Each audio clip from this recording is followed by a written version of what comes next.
Laske se vaikka tuolla. Pidä tuota, niin mä availen näitä solmia.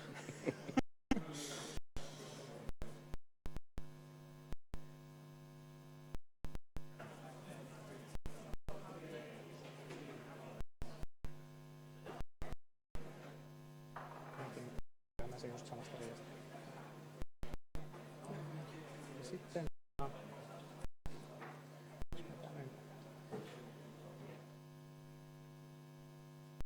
ja sitten se menee tosta noin päälle. Mutta voit sä nyt sitten testata sillä? Joo.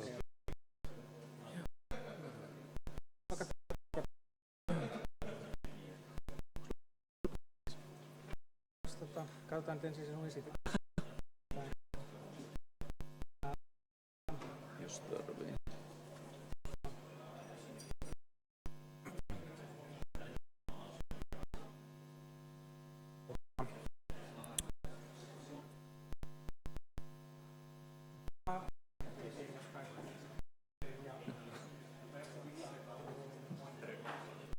Sulla pointeri.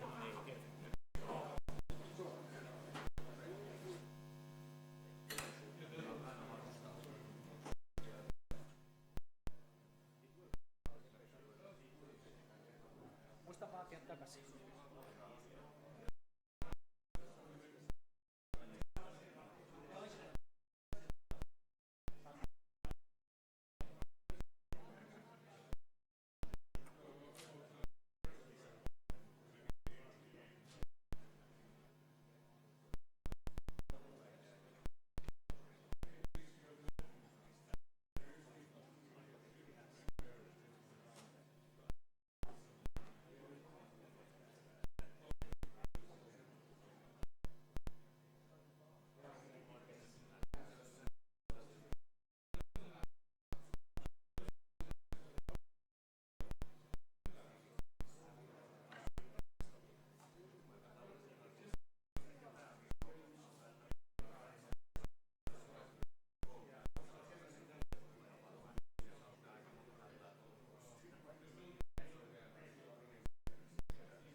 Missä ne on ne P? No sinnehän ne onkin. Tää on.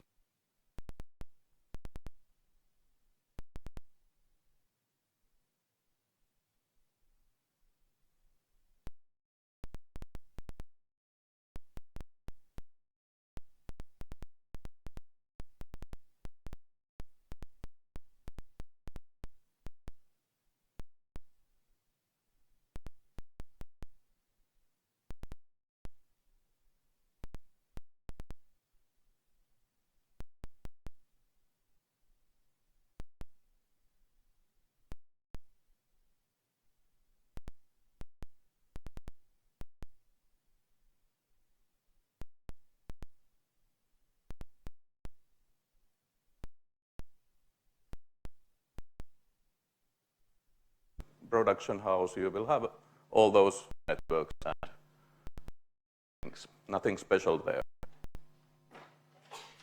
But I will talk you a bit more about the government networks. And first, old picture, which kind of lays out about different areas in the government.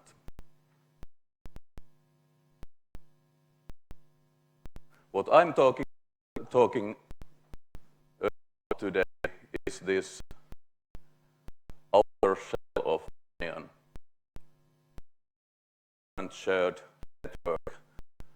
But besides that, government hub, in Finnish we call it which is a shared network.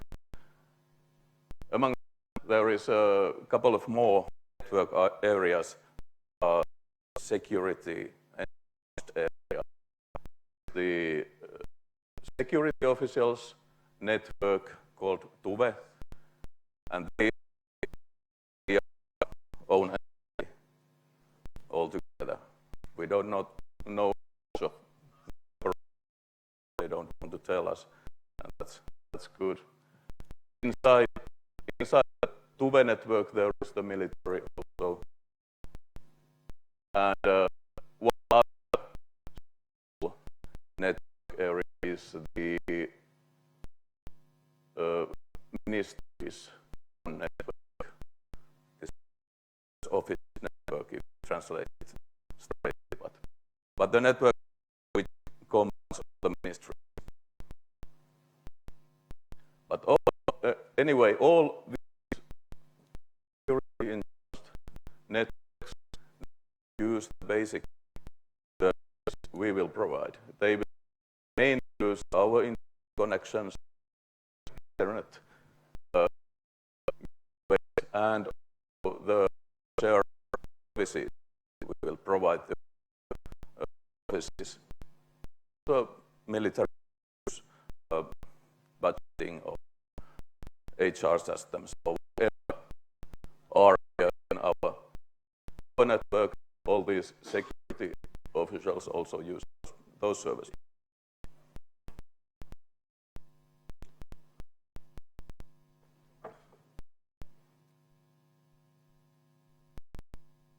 Then let's talk about the network. That started in 2008. It was started by the Ministry of Finance, and it was planned then, procured,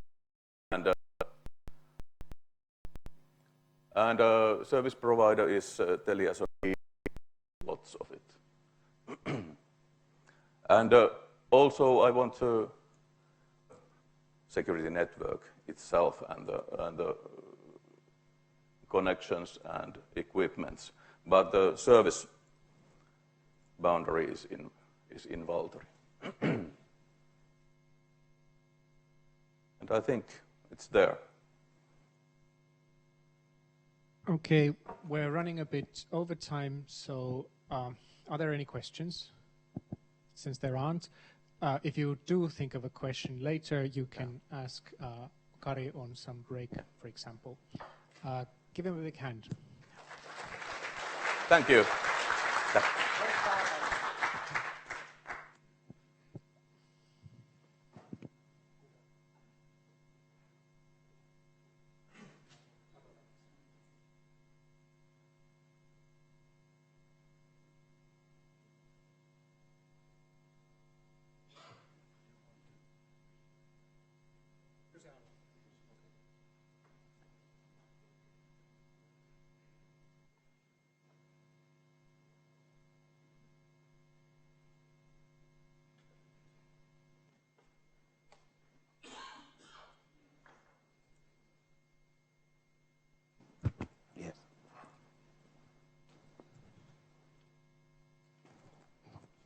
Next up, it's Steve Jones from Cube Optics.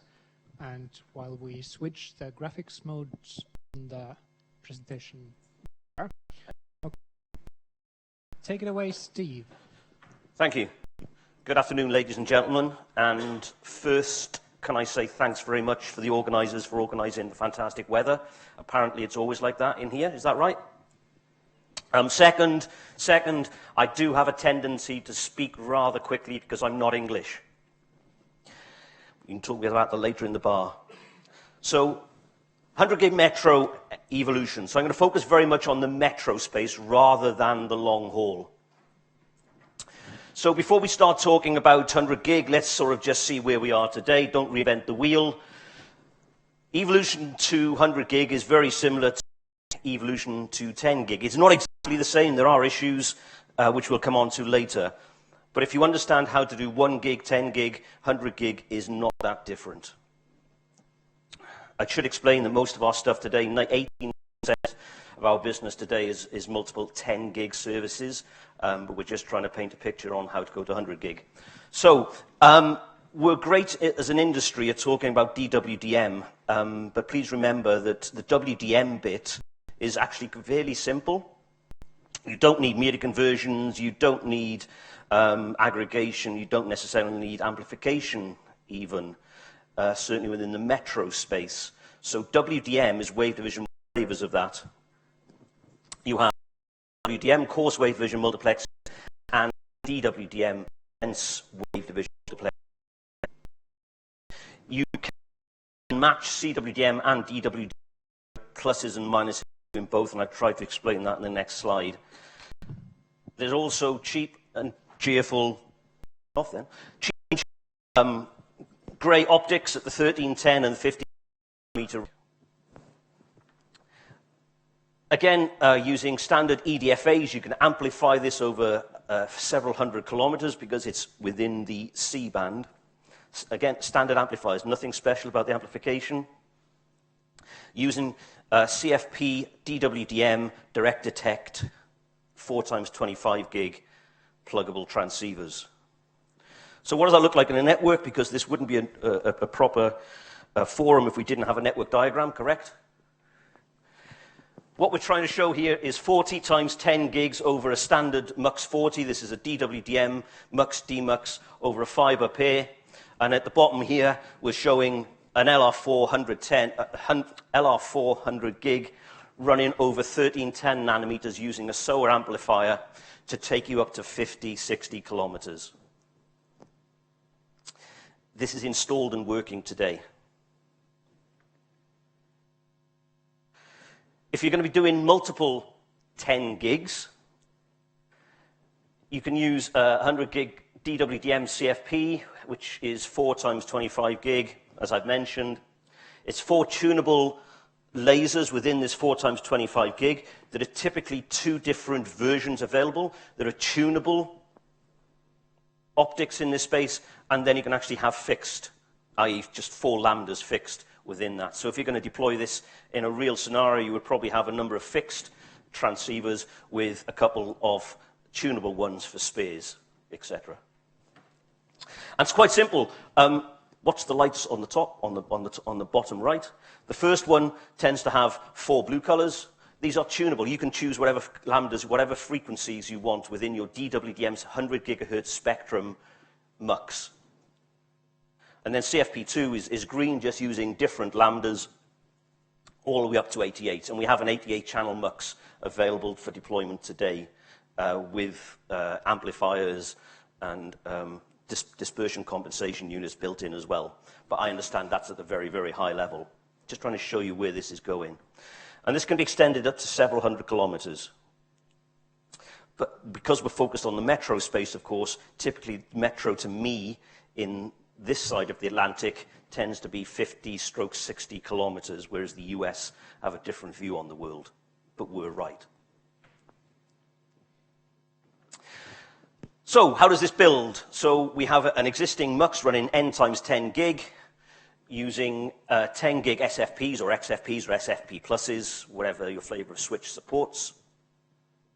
You then want to run 100 gig DWDM, 100 gig CFP using 4 times 25 gig in the 100 gigahertz space using standard MUXes. You may or may not require compensation and amplification. It depends on your link. You can build that in. Using an interleaver, you can actually mix and match then your 10 gig and 100 gig over your same fiber pair. So giving you a migration story. I sound like a marketeer, don't I? Oh dear. You can even have OADMs. You can even have optical add-drop MUXes built into this as well, so you can actually drop lambdas halfway around your ring if that's what you so choose.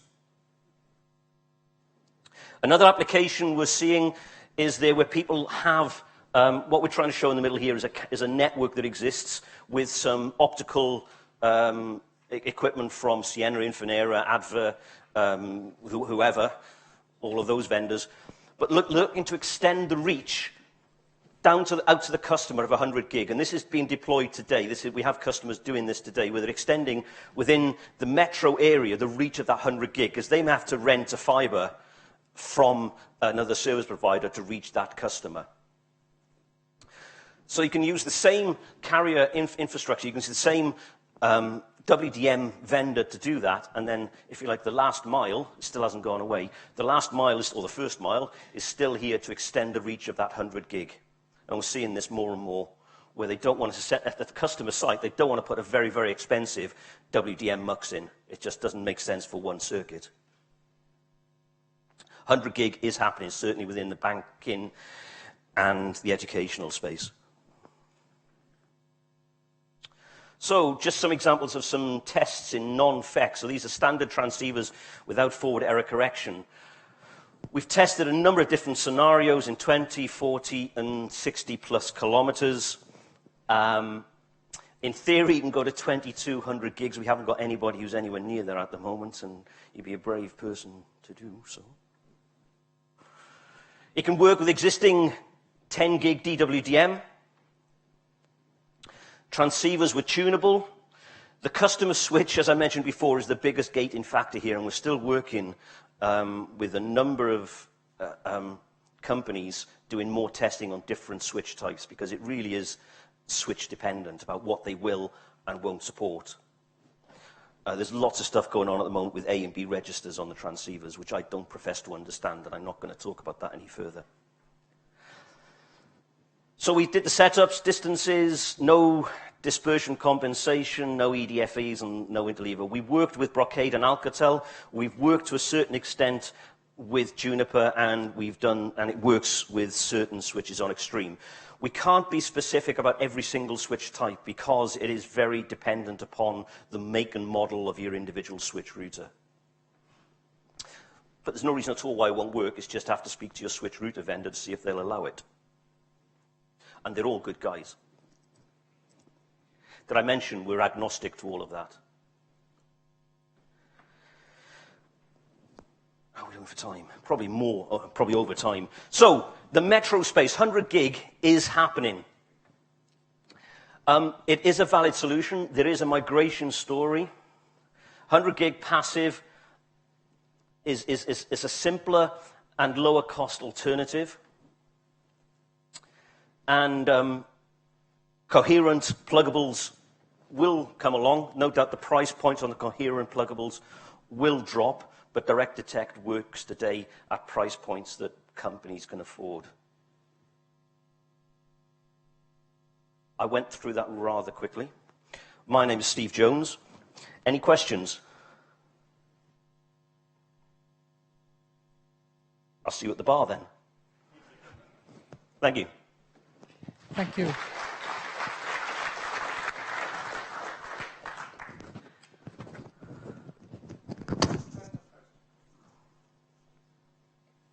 Where's the off switch?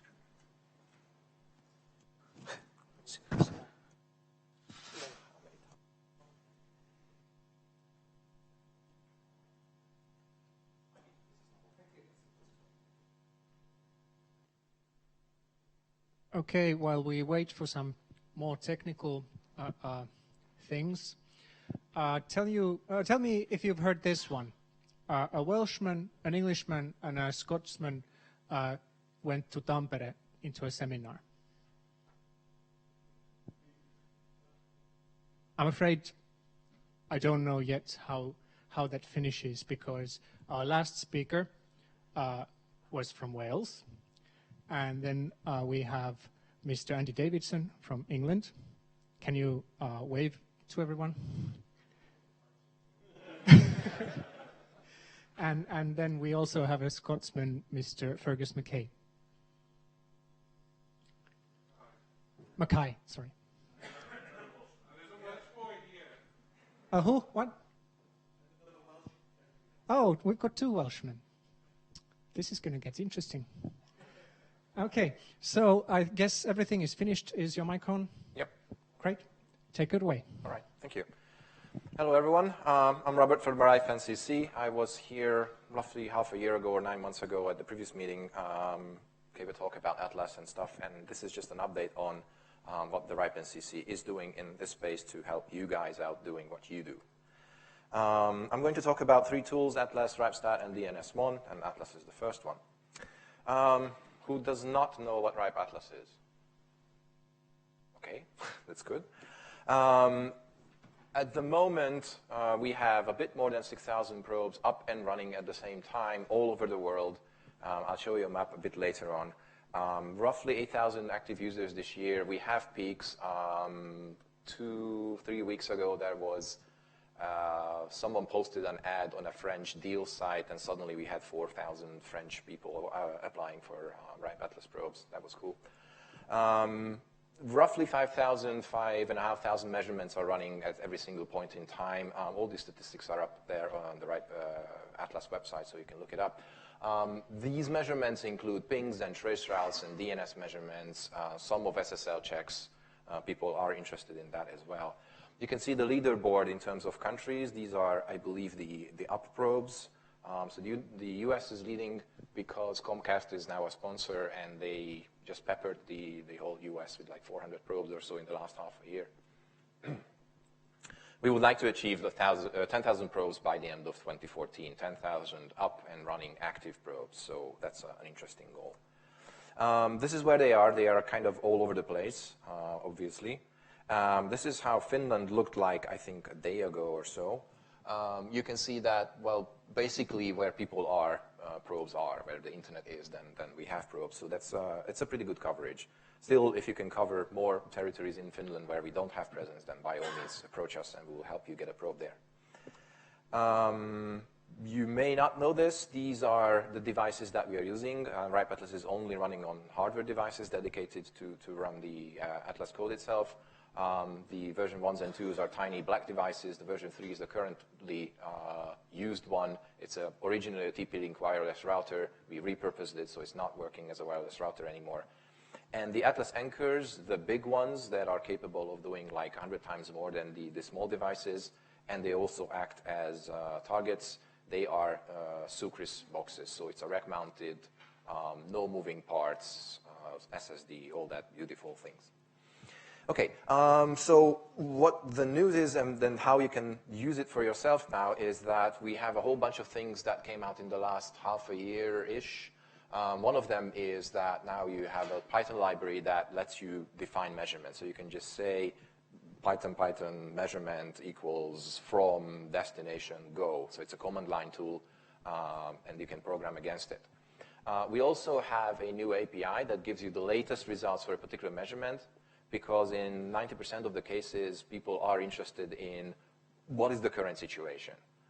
Sometimes they are also interested in what was the situation 2 days ago, but most of the time, people want to get to the newest data, and now it's as easy as that. You can just go to the URL, you fill in your measurement ID, and presto, you have some JSON back, which describes your results, which then you can use to feed into a Python library that we just announced, and that will give you easy access. So you can just say result.rtt, and it will give you the RTTs or failure rates and stuff like that.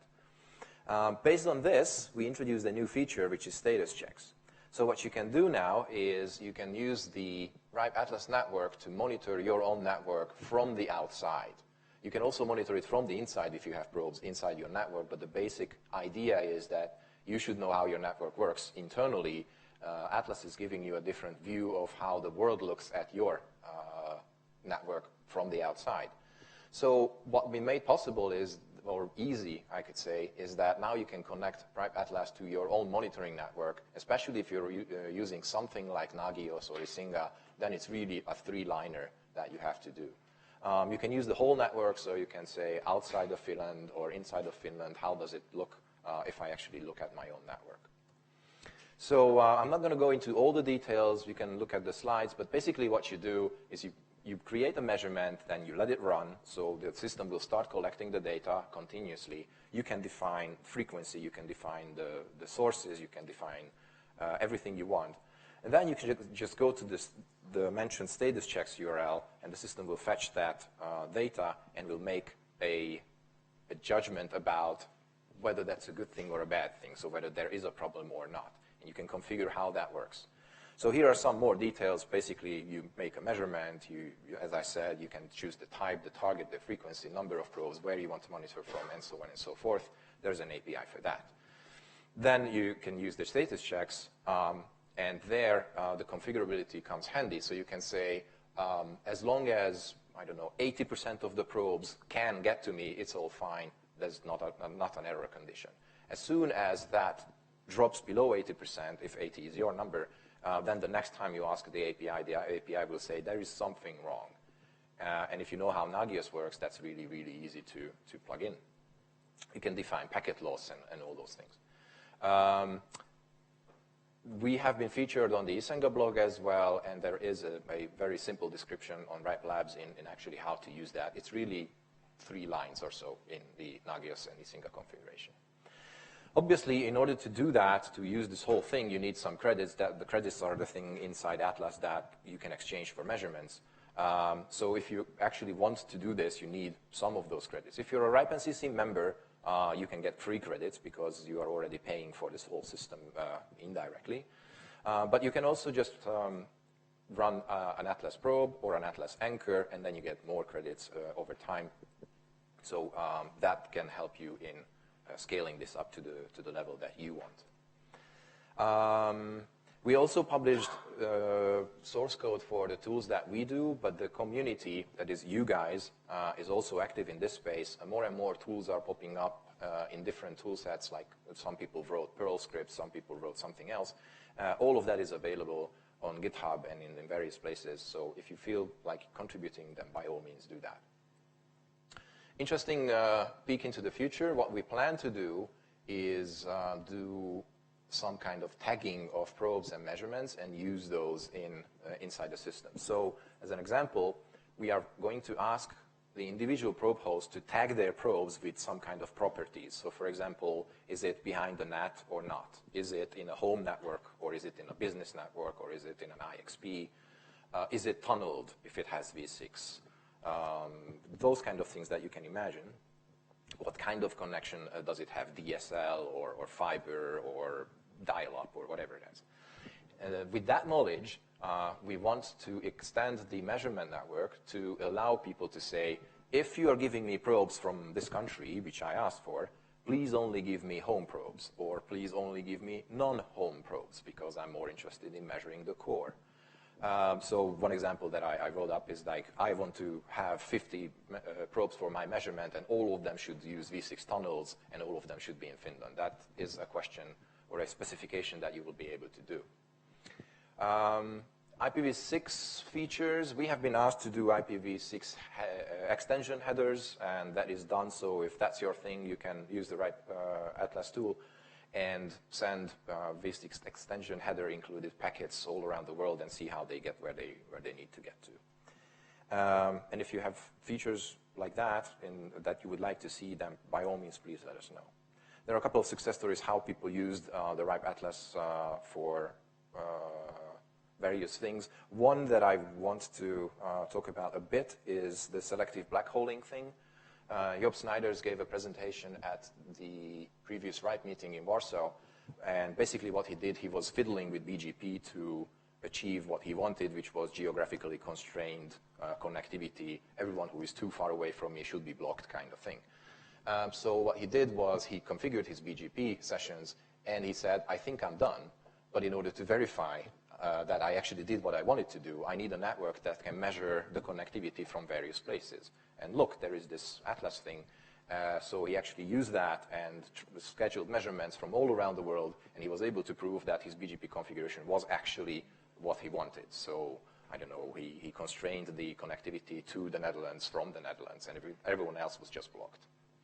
But Atlas actually let him do that, so that was fine. We have a program called RIPE Atlas Ambassadors, and there are some in the room, excluding me even, somewhere in the back. So if you need Atlas probes and you want to participate, by all means you can approach. I think Fergus has some probes maybe, right? Okay, that's good. I also gave out some probes at the previous TREX meeting, and I can confirm that our success rate for ambassadors is absolutely flat. It was as it was before. I gave out 5 probes, and 3 are online even now. 1 never ever was plugged in, and another was plugged in for 3 days, and then it went down. You know who you are, so I'm going to talk to you. Do your thing, please. Okay, Atlas anchors. This is a map showing where we have the anchors. We have been told that the Atlas anchor distribution is way too Europe biased, so we are trying to help that. As you can see now, we have a whole bunch of them in the US. There are some in the making in Africa, and also, well, virtually every continent now has at least one, so that's useful. Oops, where is one slide? Yes, there is one slide.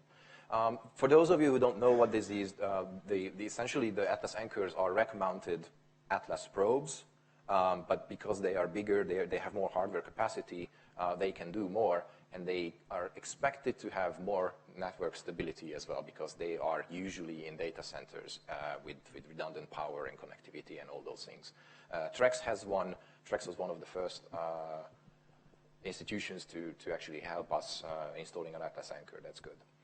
So what we do with these anchors is that the name suggests that we are trying to do some kind of anchoring, and that's exactly what we do. We allocate 300, 400 or so probes to actually go and measure towards that particular destination, just in order to understand the network dynamics. If there is any change, networks, links go down, links come up, we can observe that, and the host of the RIPE Atlas anchor can observe that as well. At the moment, we have roughly 60 of these around the world, and we want to have 100 by the end of the year. Okay, that was right. All these contact details, if you're interested in more details, you can go and check out the Atlas website. Okay, DNS-Mon update. DNS-Mon, for those of you who don't know it, it's a service that the NCC has been providing forever, like 10, 12 years or something. And it was a bit aging, so we had to do something about it, and since there was a need to actually keep the service running, we rewrote the whole thing using RIPE Atlas. RIPE Atlas is a measurement network. It does DNS, so it was a very good fit. We replaced the TTM boxes, so now the Atlas anchors are doing the DNS-Mon measurements, which are essentially root name servers, CCTLDs, some GTLDs, and some other stuff like enum. We will add more zones in the following year, and if you want to go interested, then you can go and explore that on the URL there. What it gives you is basically this. If you know what DNS-Mon looked like, it looks a bit different, but basically it does exactly the same thing. This is the .fi zone, so the Finland's CCTLD. All the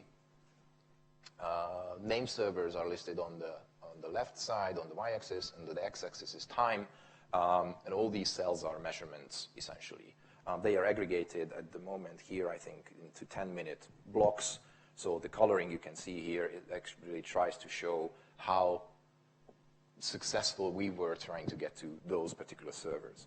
The new thing about DNS-Mon now is that you can set your own thresholds if you want to be aggressive. If there are any packet losses or non-answered queries, then it should show up in a different color. You can do that. If you say, as long as my service is mostly okay, you can do that as well.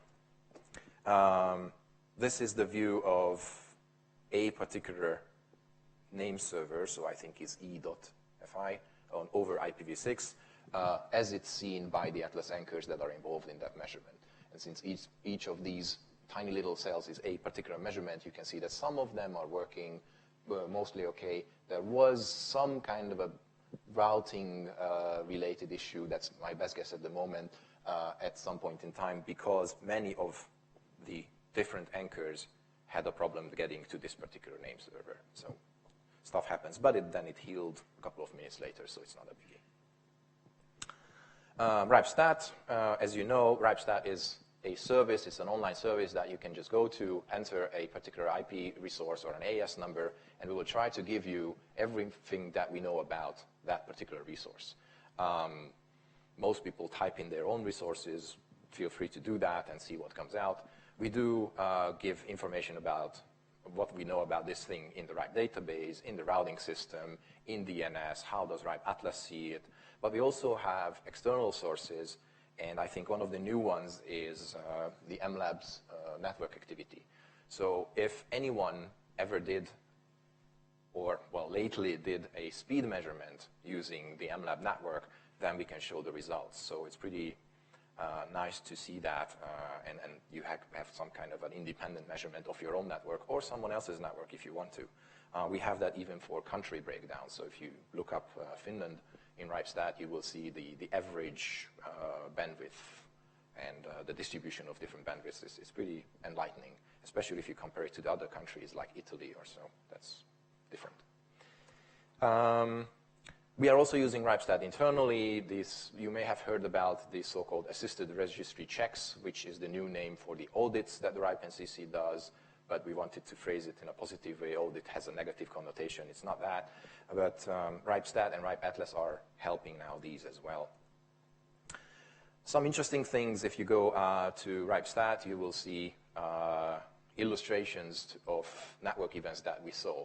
And I recommend that you look through at least some of these in order to understand what these tools can show you if it ever happens to you.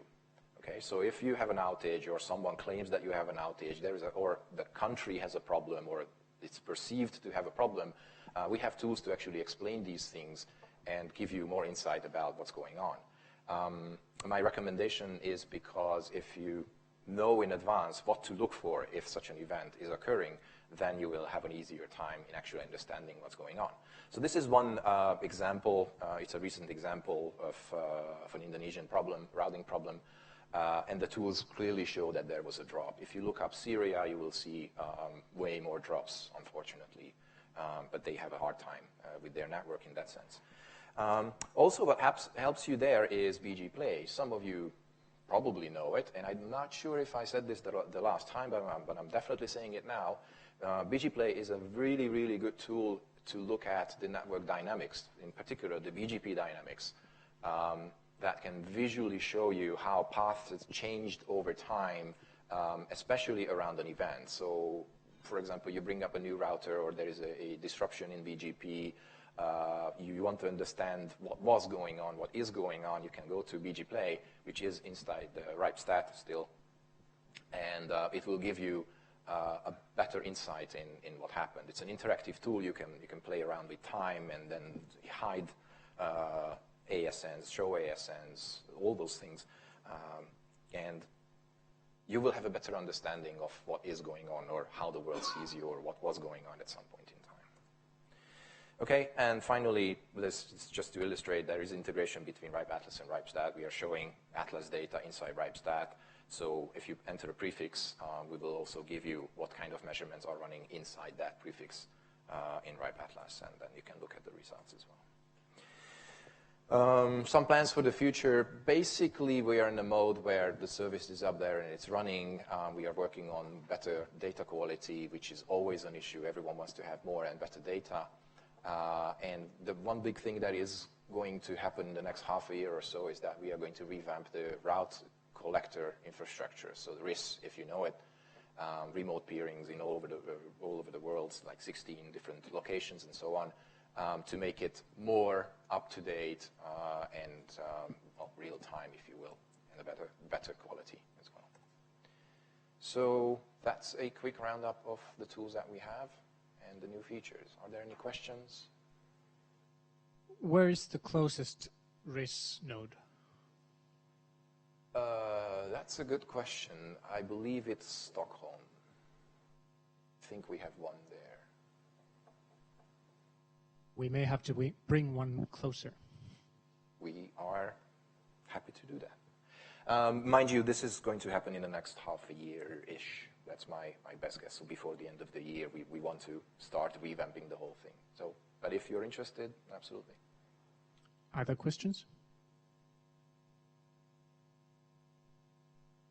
Okay. I'm also around. See you in the bar or yes, in he the will sauna. be upstairs in the sauna also until I guess 2 o'clock in the morning. No commitment, no pressure. We'll see. Okay, so it's time for another coffee break. This time it's only 10 minutes, so be quick.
melkein putoan nimittäin toi, kun sä koittaa kaivaa presenter-moodia, niin se ei sitä.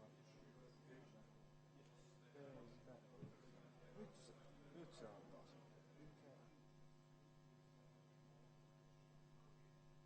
Tässä esityksessä se on nyt niin poistaa.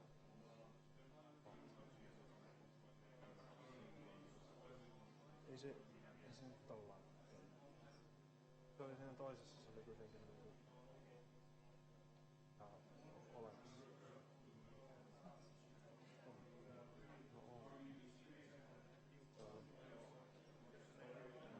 No on. Kyllä, varmaan on. Mä en ole äsken.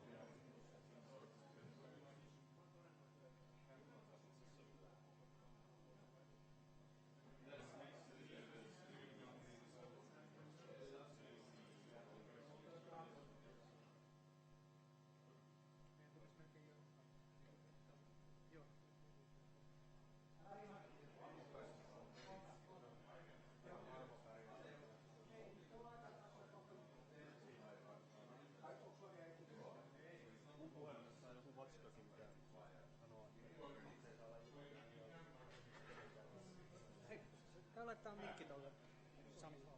Joo.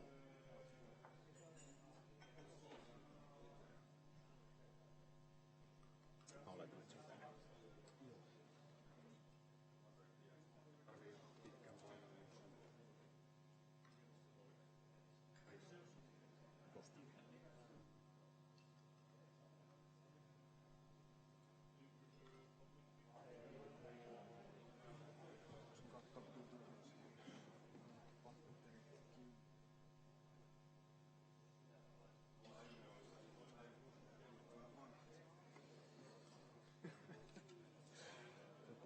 Tosta. Jos mä vaihdan siihen batterit varoiksi, niin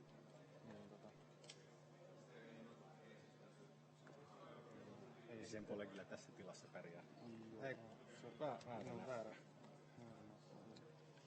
Tässä tilassa varmaan pärjää silloin. Joo, ja toi mikki on tossa sitten hyvin hollilla, että siihen voi sitten.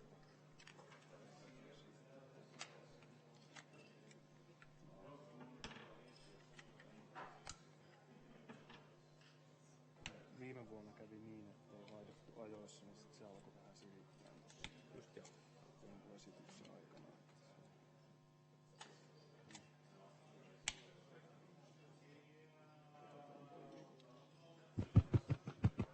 Aha.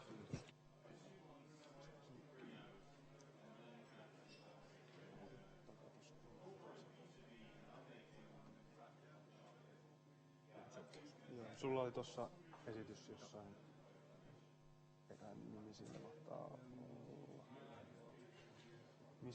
Mikä? Se alunuoke, Sami siinä jo. Sitten. Tossa oli pientä säätöä ton presenter-moodin kanssa. Joo. Tietysti se voisi vähän miettiä, että tsekkaisko sen tossa slide-suunnalla. Tuolla se on täpättynä, eli tosta sen pitäisi periaatteessa kyllä toimia. Ton toisen slaidisetin kanssa ei antanut mun jostain syystä kehittää presenter-viivoja ollenkaan, ja ilmeisesti tätä on ihan turha kenenkään esittää. Kai se ymmärsi, että se on. Mut joo. Sieltä se löytyy. Loistava homma. Mahtaikohan se olla kahvia?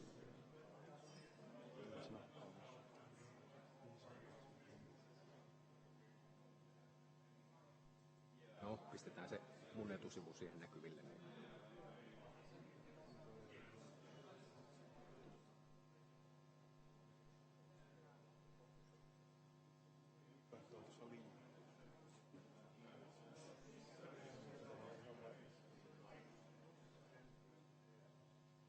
Ei siinä väliä.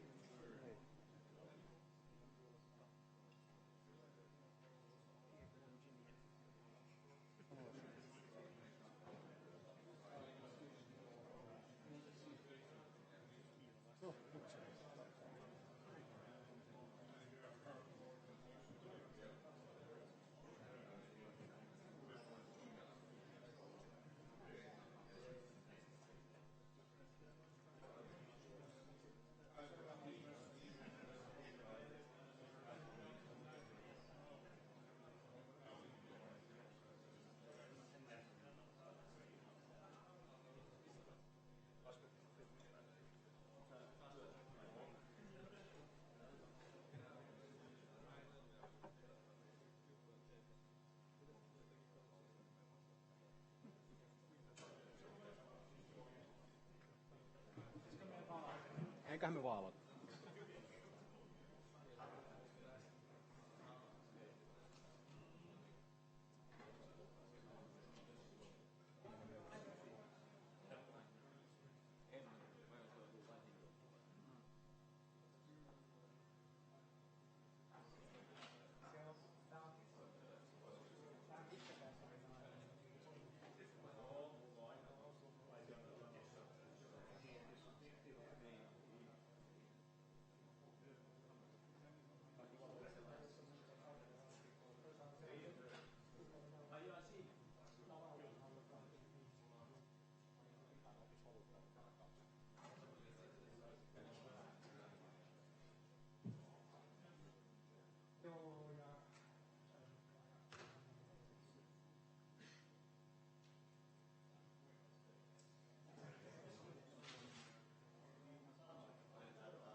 All right. Let's continue. The next presentation will be Sami Kinnunen from Alcatel-Lucent, and this presentation is actually sponsored by Alcatel-Lucent. And he's here to talk about Nuage, am I pronouncing that right? Which is Alcatel-Lucent's virtual data center product.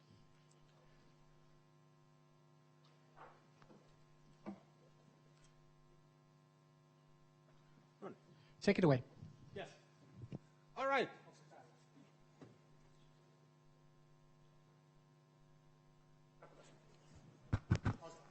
Not that I really need a mic, but anyways. Right. So now the SDN. I mean, no seminar or any IT happening can be complete without one presentation about or discussion about the SDN. So here it comes. And to talk about the SDN, I know everybody has heard the term, but I mean, SDN is simple. It's basically, you're distributing your forwarding plane from your control plane, and then you add something like the open flow, and there you have it. Really, really simple. The difference comes that when people are thinking on the applications. So if I ask 10 people from this audience or 50 people from this audience, I probably get 10 or 50 different answers. So the SDN for one people is it can be to embrace the open source code. For the other one, it can be operational efficiencies and the automation. For the third one, it can be CapEx savings or something like that, or et cetera, all the way to those 50 different opinions. And all those can be really true. That's, yeah, you can get all that stuff from the SDN. But when you think about those specific areas or the applications, it's a little bit clouding you from the big picture. What the SDN really promises, and what SDN really promises is actually rather fundamental shift. It's pretty profound change in how we see the service delivery.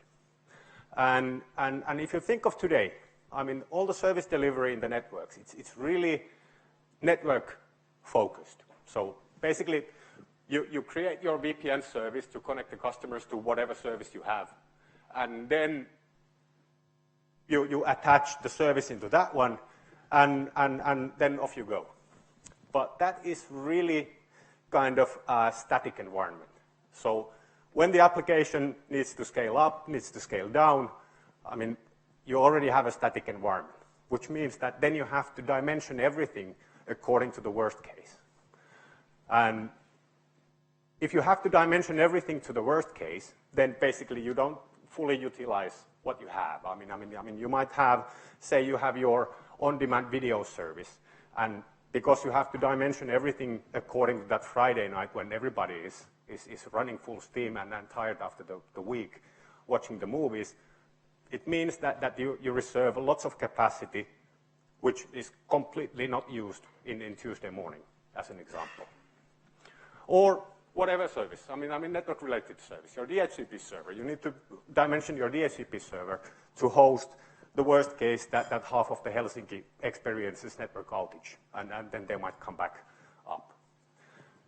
What the SDN actually promises is really profound change how it works, because the SDN can give you the full automation on the network connectivity and everything around that one.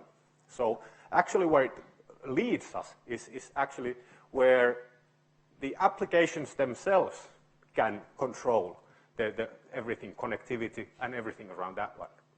So if on Tuesday morning my on-demand video service has only 2 customers, then it's going to scale down. And then it's going to tell network that now I need only this and this resources. On a Friday night, when it really goes, I mean through the roof, the demand, then we need to add more servers to the network and connect those ones to those customers. And what SDN can do is actually really tell the network that now we need to attach these and these services to this service delivery chain.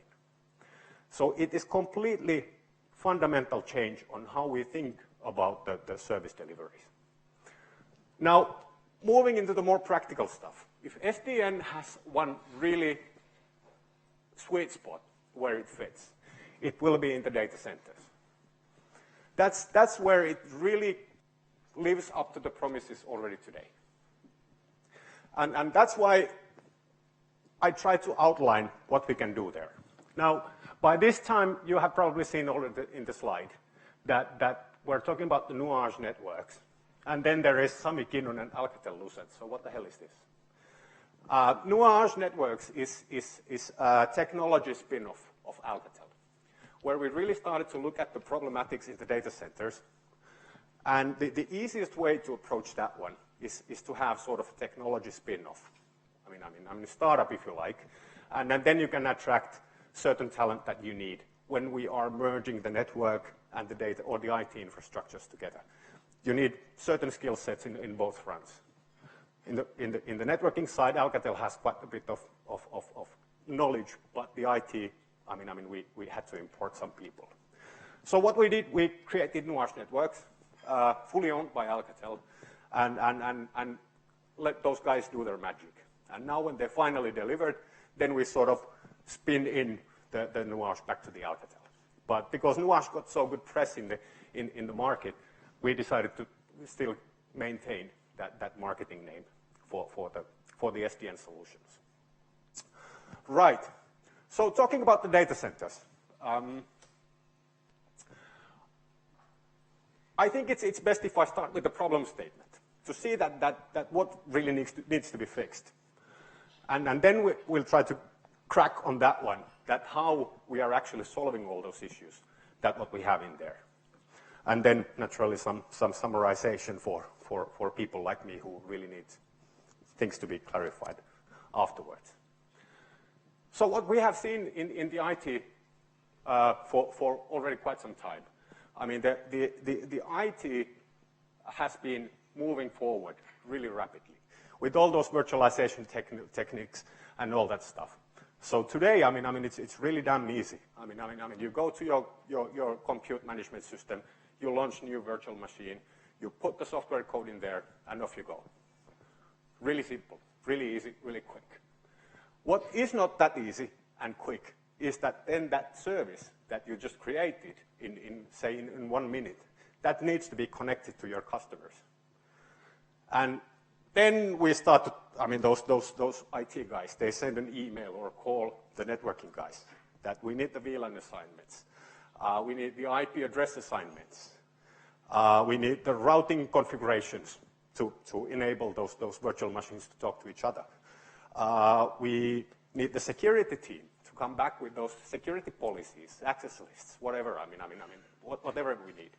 And that doesn't actually scale in that same time frame that those virtual machines can be put up from the cloud management system. So it is really manual work. Everything up to the virtual machine is completely automated. And then what happens after that one, it's completely manual work. So if you start to think of that the applications should themselves drive the network, then you're already in a deadlock situation for that one. So to dive a little bit further into that one, I think this covers 90% of the data centers that you guys are representing or the world is representing. And it's the same standard architecture that we have in the data centers. We have those 2 or 3 tier or layer networking, and then we connect those ones to those servers, and then we have the layer 3 PEs or layer 3 gateways somewhere in there. And then what happens is that when we get the virtual machine, then we start putting the VLANs in there. Then we do all those layer 3 configurations and all that stuff. The trouble is that with this model, this is completely designed for north to south traffic or south to north traffic. So from customer to the data center. Is that true today? I mean,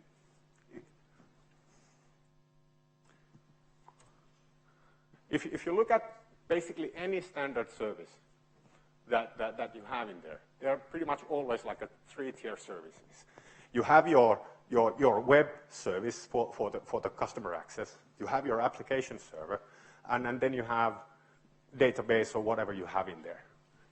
And then if you think of that one, put that one in the perspective of this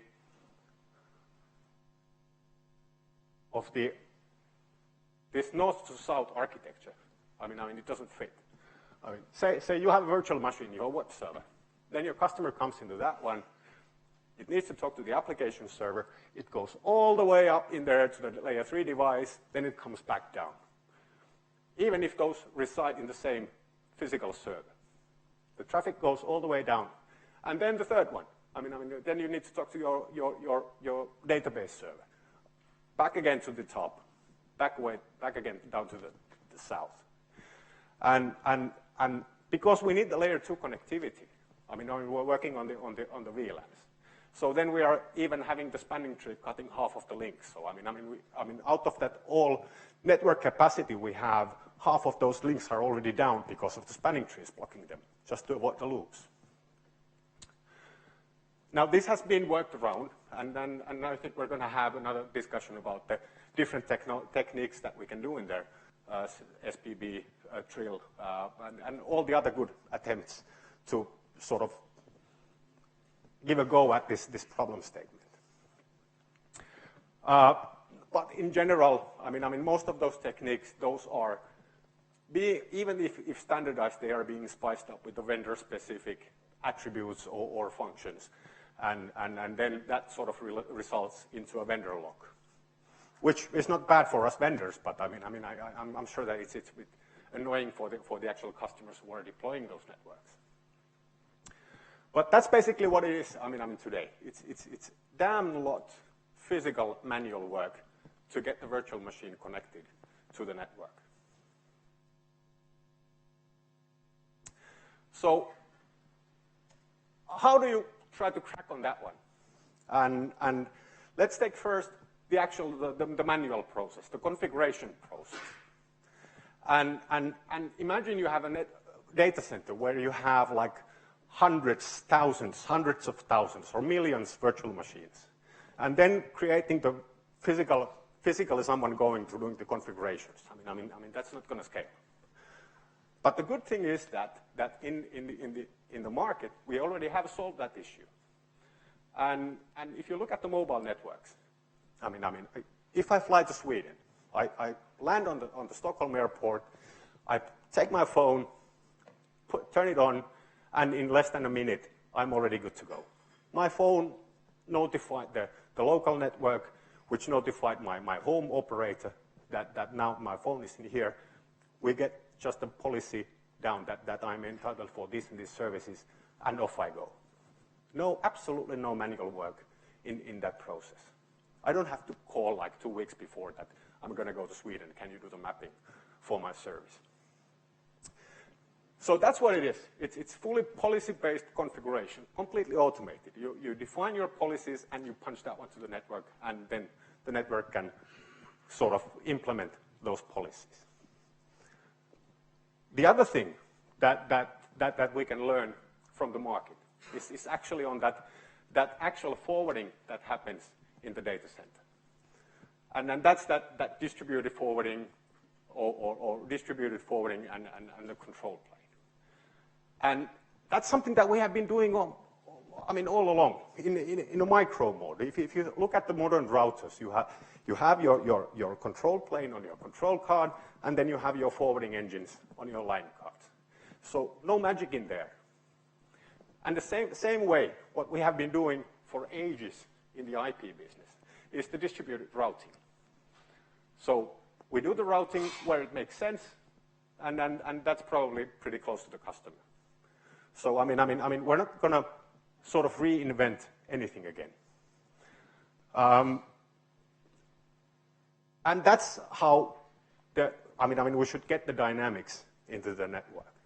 And then, of course, the last part is that even if we can automate everything in the data center, say where you have the virtualized infrastructure, then you probably still have some legacy equipment in there. You might have bare metal servers to do stuff, which don't understand a clue about the virtualization.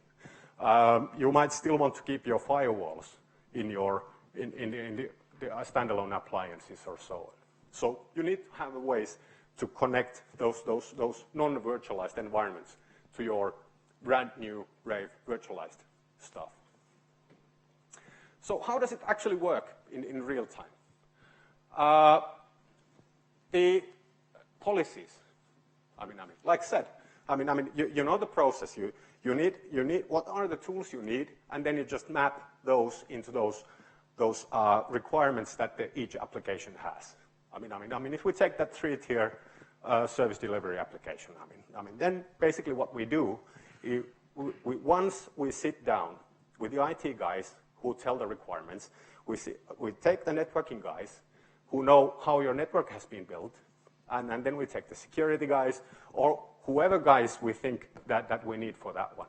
And then we design the templates once and for all.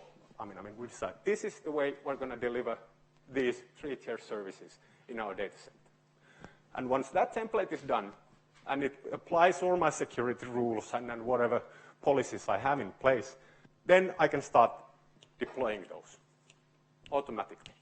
We just call for the policy, download that one to our routing and forwarding plane, and off we go.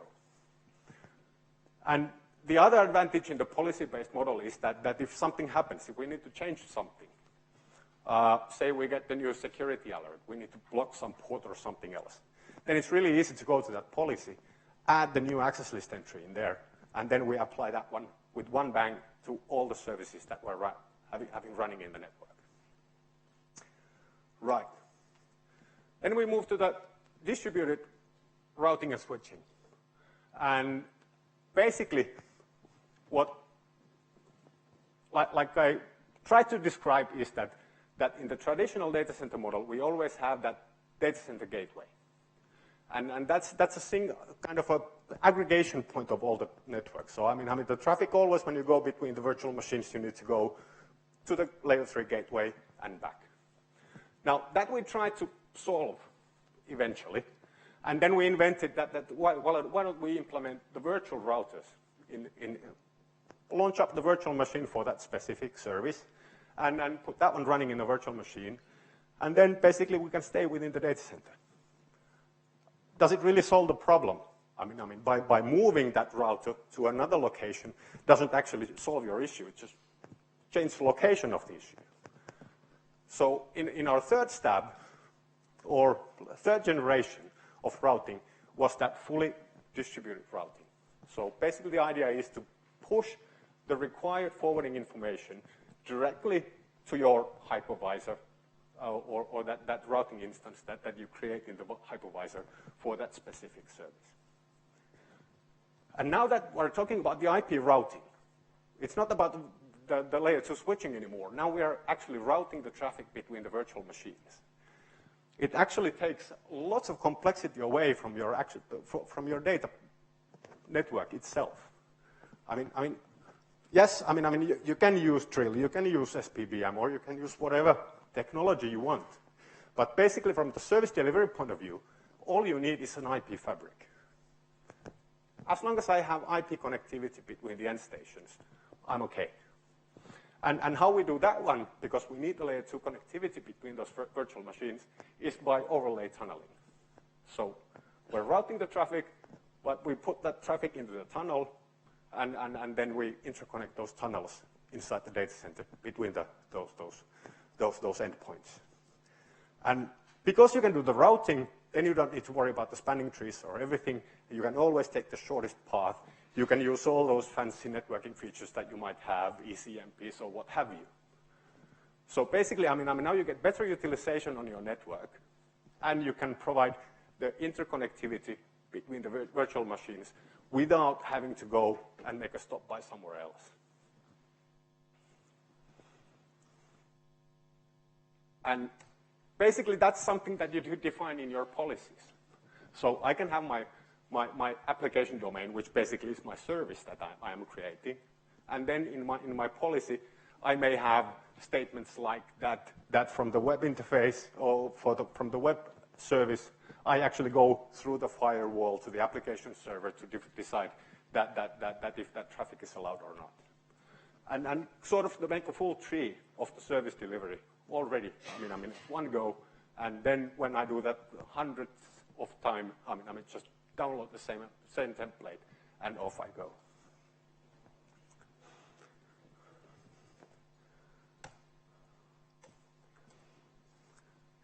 And basically, now we're talking about the IP routing. Nothing fancy.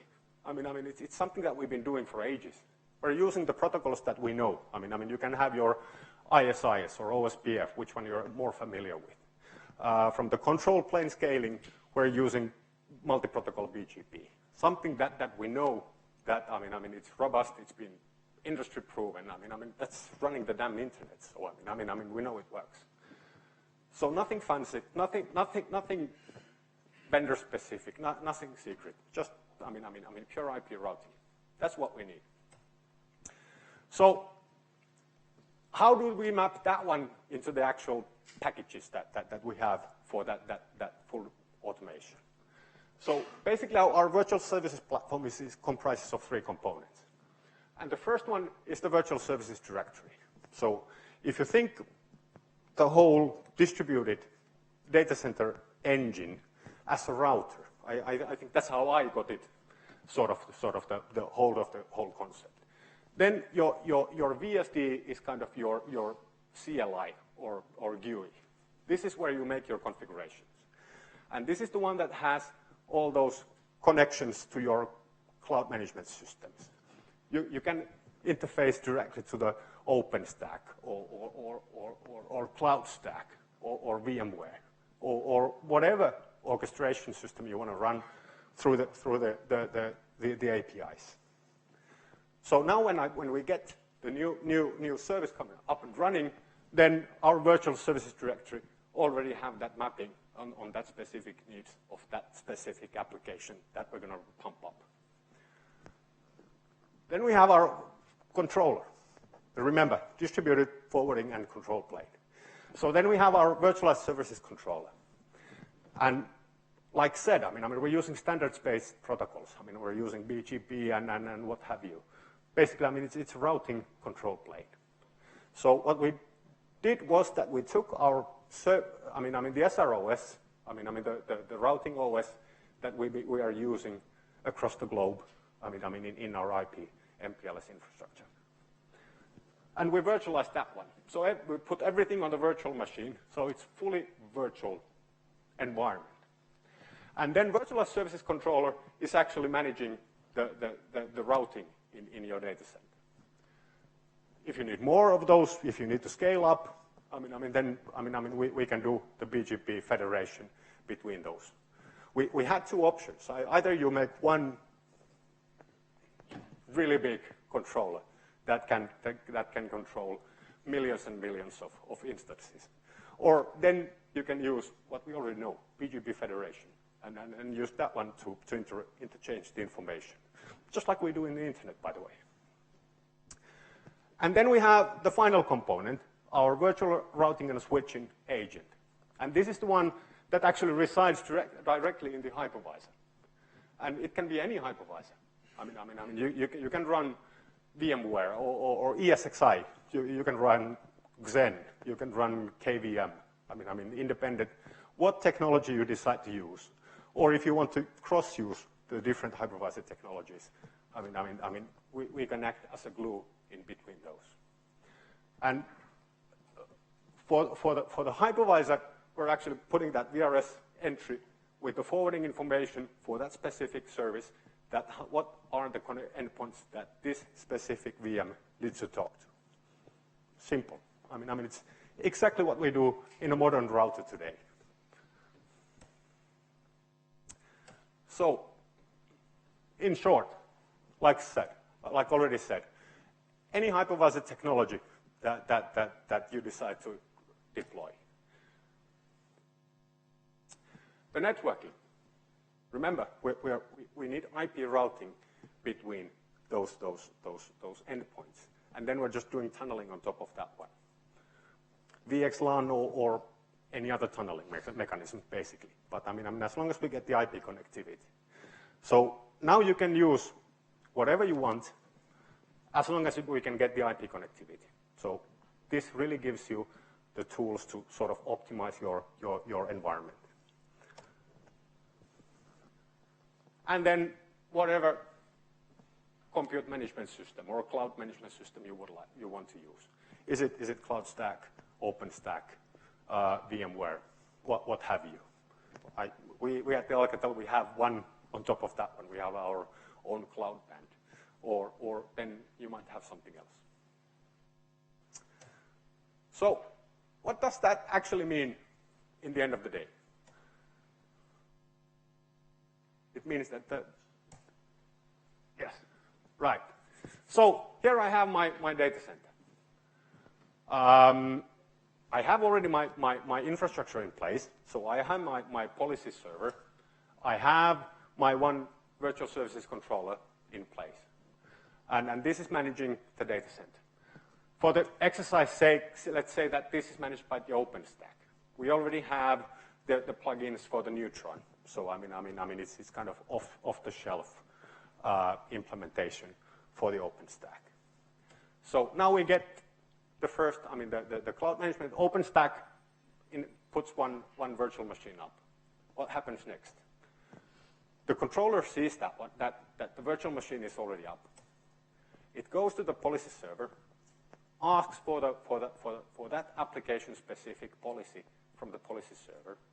And that policy can actually come from your cloud management system, or you can do the modeling directly in your VSD. I mean that's fully flexible. But what happens is that the VSC creates what we call the application domain. So it makes the forwarding VPN, if you like. And it says that, yes, these are the forwarding entries you need to connect the service wherever it needs to go. Bang. When you start the second one, for the exercise sake again, we have our three-tier application. This is my application server. It comes up, same thing. The VSC sees the VM coming back up. It already has the policy in place that, yes, this is my three-tier application. So I'll just update the forwarding databases in those VMs, and now they can talk to each other. They might go through the firewall or whatever, but basically now we have already enabled the connectivity between those two instances.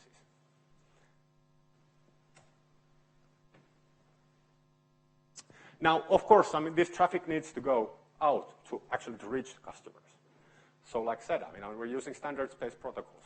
With BGP, we're actually notifying our edge PE. And basically, through those notifications, we can tie that service to the VPN itself and reach the end customers. Or we can actually even tell the PE that now we need this sort of VPN to get to the end customer. So even the WAN connectivity, we can automate fully. Now, let's say that my database is in a different data center, and that data center just happens to be controlled by the VMware.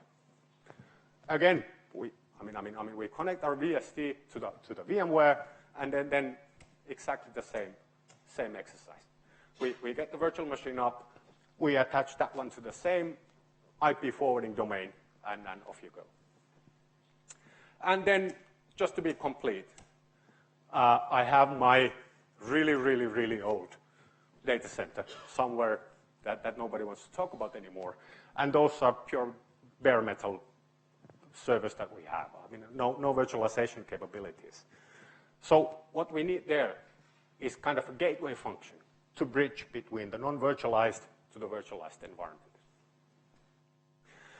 And yes, that is the hardware component. If everything else is the software component, then that is the hardware component. That's where you have that 10 gigabit link that you connect to the server or your firewall or whatever have you in there. And then the gateway provides you the bridge between the kind of the cloud model and the physical model in between. And when our system just scale up, we can add more controllers and just use BGP federation between those. So in short, basically, I mean, all we need is IP connectivity. And then by overlay tunneling, we can actually provide the connectivity between the endpoints. Fully automated, totally controlled. Now, actually, if we need only the IP connectivity, then why to stay in the perimeter of the data center?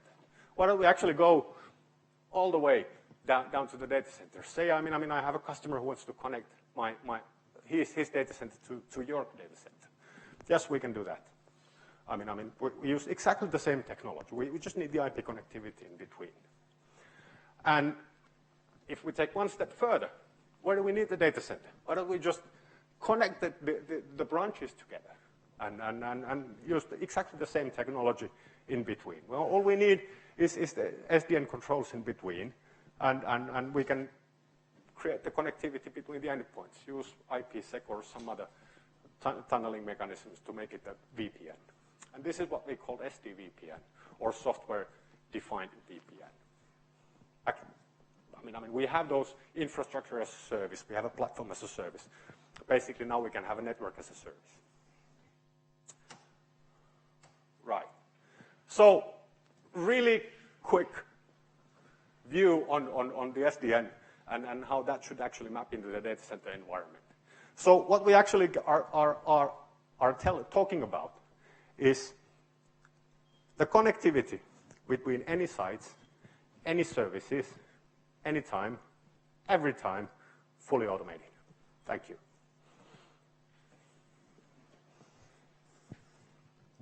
Okay, so I guess we're running a bit overtime again, so we'll leave the questions on the breaks.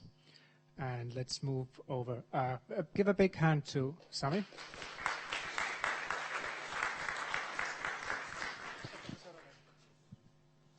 And we'll move over to Teemu Peltonen from Racon, who is going to be talking about business support systems.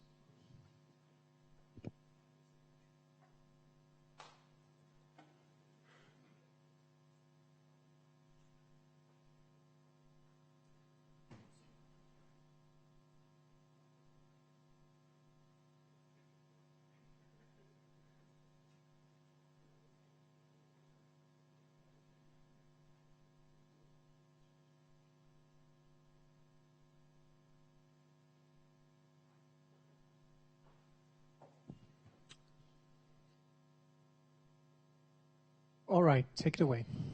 Let's see.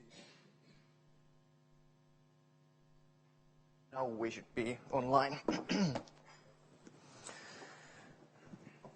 Hello everybody, my name is Teemu Peltonen and I'm going to speak a bit about the business support systems.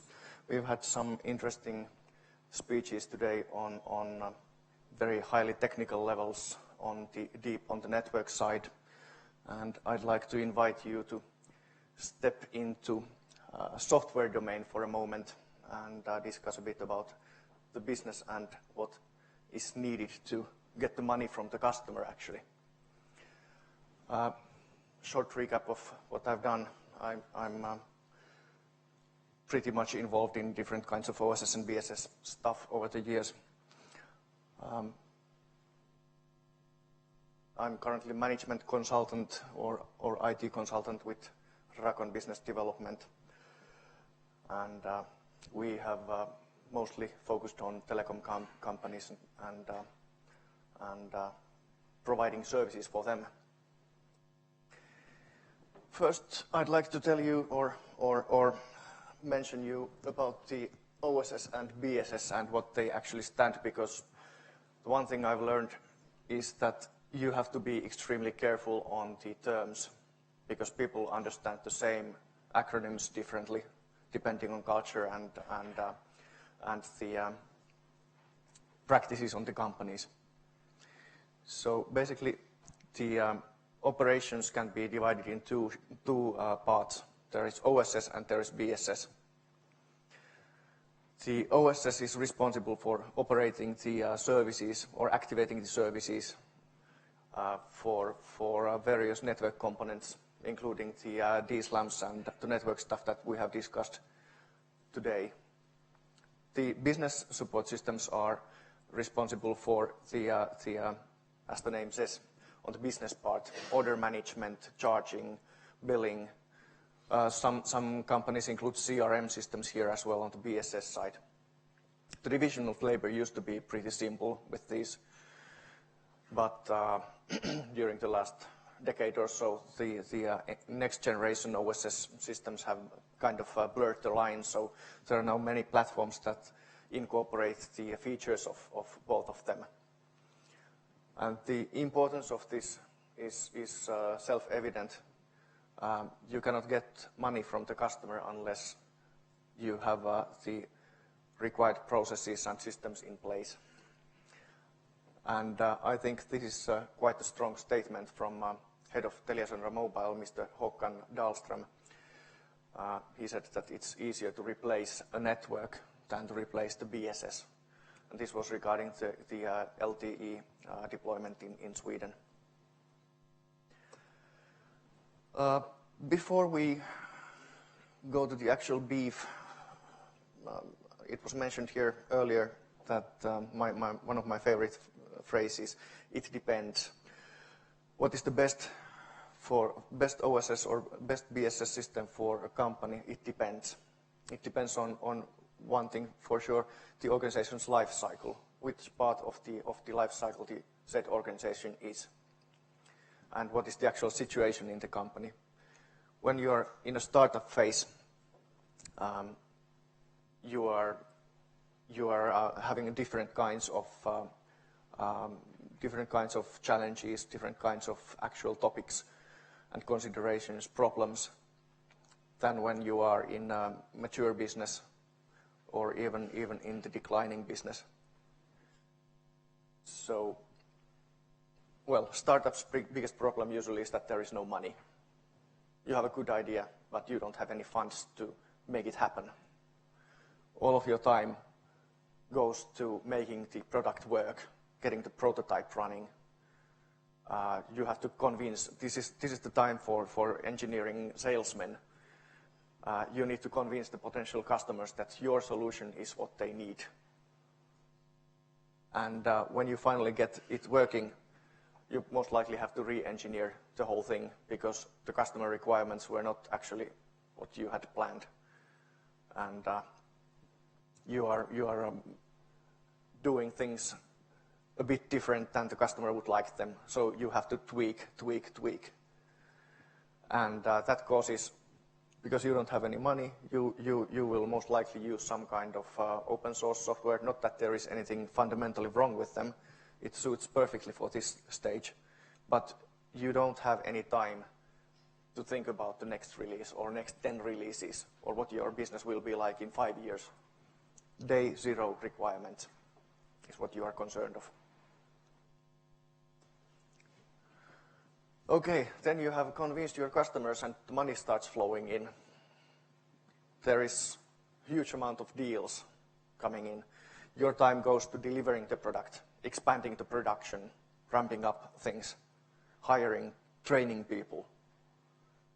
If you are an ICT business, you will need to create new service variations of the existing software, existing services, based on the existing technologies. For example, if you change from 2G to 3G, it is not a very fundamental change because the network, well, on the network level, of course, it is quite a big thing, but on the business side, it is very minor. You are still charging for minutes, you are still charging for text messages, you are still charging for megabytes. So the business doesn't change very much if you change from 2G to 3G. This is also a very busy, hectic time. You don't have time to worry about minor details like business support systems, even though this would be ideal place. You have now money, you have now business. Well, you don't have time, but other than that, it would be ideal to think about BSSs. Okay, what happens when the business growth declines, when you enter the flat spot? Of course, the management thinks that what have we done wrong? We don't gain. We don't have these plus 40% a year growth rates anymore. What do? Well, we of course start saving. The business is still good, but it slows down. Your honeymoon is over. Now you are busy running daily operations, supporting, managing things. This is the last possible point of time to start thinking about BSS and your BSS architecture. Typical attitude here is that if it works, don't fix it, which is basically a good idea unless you need to consider what you are going to do, in what kind of business you are going to be in 5 years. Typically on this moment we see that the BSS becomes a bottleneck. It is starting to restrict your business because it has been patched so many times to support the new incremental changes, incremental business changes. And of course, the management decided that we have to start saving. So the savings programs, core business, focus on core business start to be the daily words at the office. And because of this, you are going to be cut down from the funding of the BSS projects because they will not offer direct savings. What the management not usually understands at this point is that, well, the business is going to get worse before it is going to get better. So, of course, the next step, panic. Profits are going down. Now we are starting to lay off people, running very tight savings programs. And some companies have had some kind of a motivational speeches about different kind of oil industry equipment. And on this point, nobody even dares to think about starting new development initiatives. If you go and suggest on this situation to company that, hey, we should start a 5-year program to re-engineer everything that is currently in our back offices, then you might be the one getting fired. This is the panic mode. There is no time, no money, too expensive, takes too long time. How do we survive next week? How do we survive next year, next quarter? These are the things that are being discussed now. Salesmen, you can see on the wanted ads on the for example, monster.com. They are now hiring salesmen. We, as a country, are in this mode right now. And then the final step, you either don't come up with a new idea that you can deliver, which means death, which is end of discussion, no point of going further on that road, or you do actually come up with an idea that your business support system does support. This is a typical idea that an ISP goes into mobile business. The ISP doesn't need a business support system that can support mobile business. But if during the rapid growth or early maturity phase, they invested in a system that can support this kind of business, they actually can follow that path to rebirth level and start over again. When the basis of invoicing or charging changes, that is typically very difficult situation to any organization.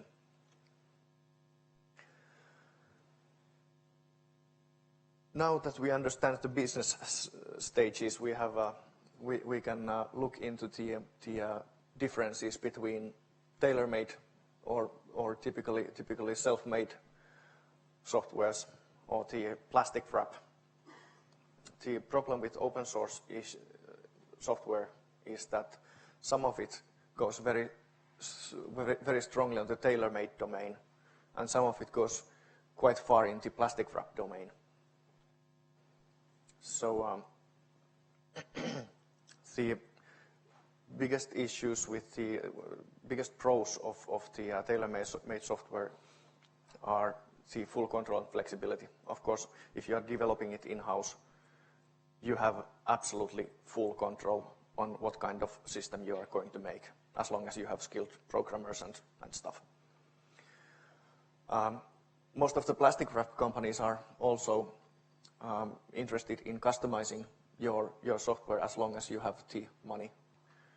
You don't want to do that on some kind of very large end solutions, but let's say medium-sized BSS vendors are more than happy to fulfill your dreams as long as you're paying them. But for example, I bet you couldn't get a customized version of Microsoft Excel even if you wanted to.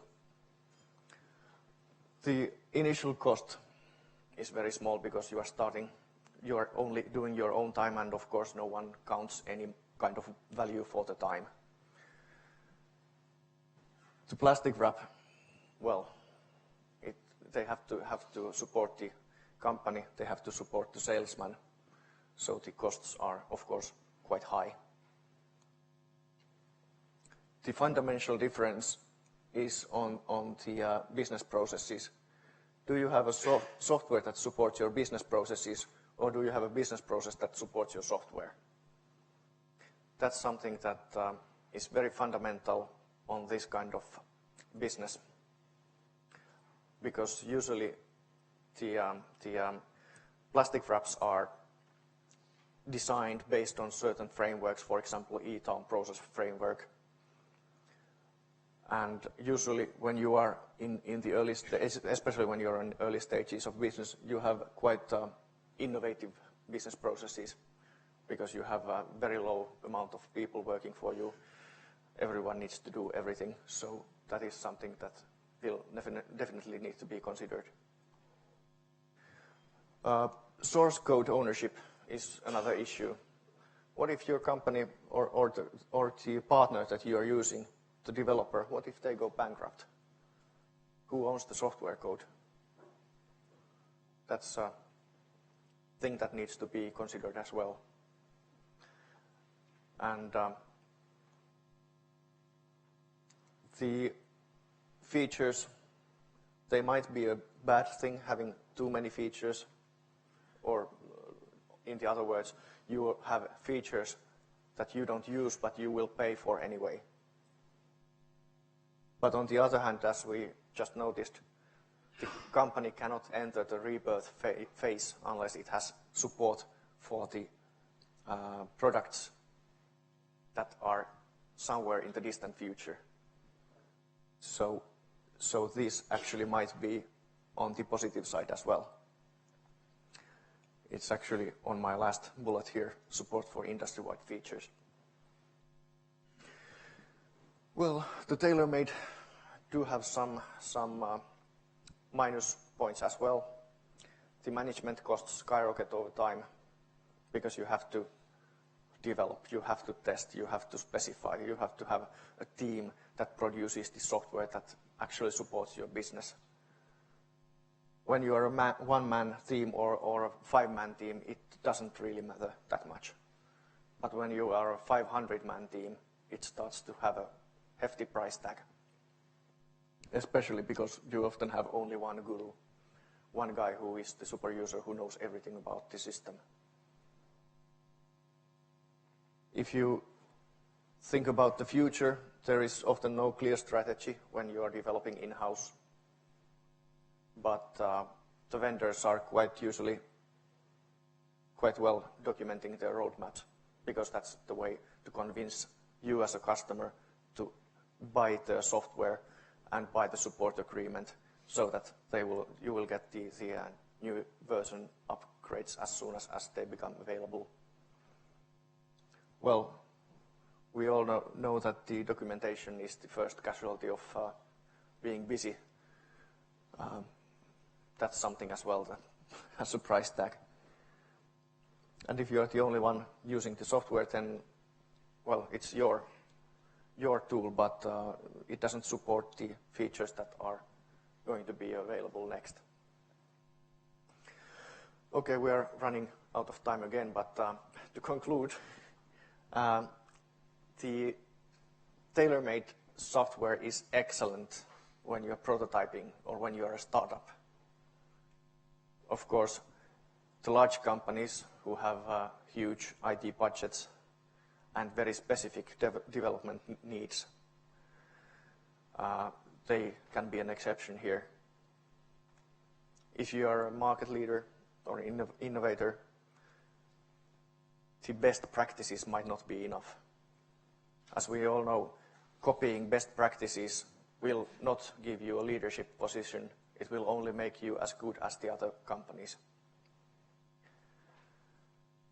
Some government, military facility providers, for example, nuclear plants, often use quite custom-made software.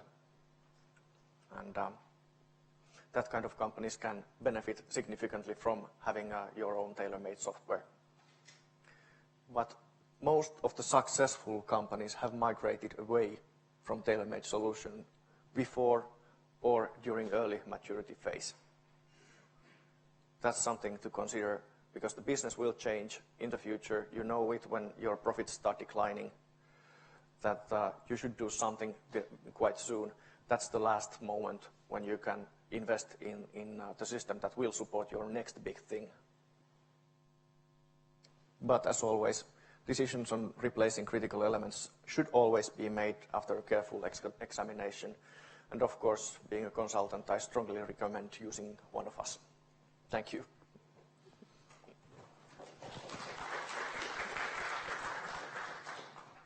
Are there any questions? Okay. Yes, regarding your point, that most of the successful companies migrate. What are those successful companies which don't migrate away? The reasons why they don't migrate away from the tailor-made solutions and why there must be a few reasons. Could you? Yeah, sure. I think these three bullets summarize pretty much what are the reasons. Some people or some companies are not trying to be as good as the other companies. They do not settle for the best practices. They create the best practices.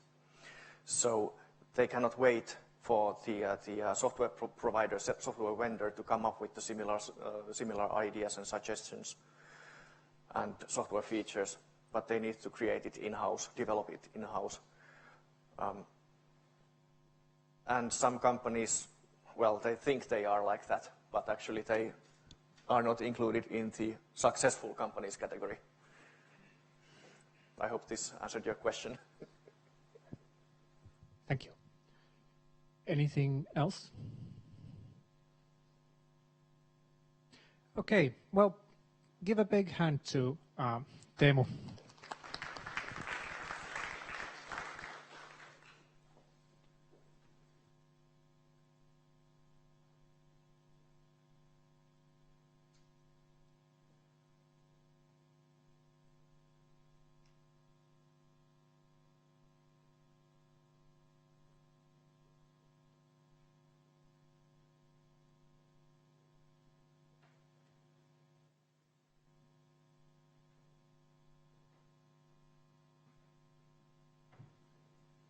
So the next presenter will be Ari Saloma from Agile Optical Networking, and this presentation came a bit late, so we had to put some placeholder surprise title, and it became the permanent title.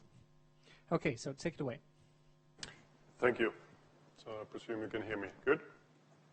Yeah, so my name is Ari Saloma. I come from Adva Optical Networking, responsible for sales here in Finland.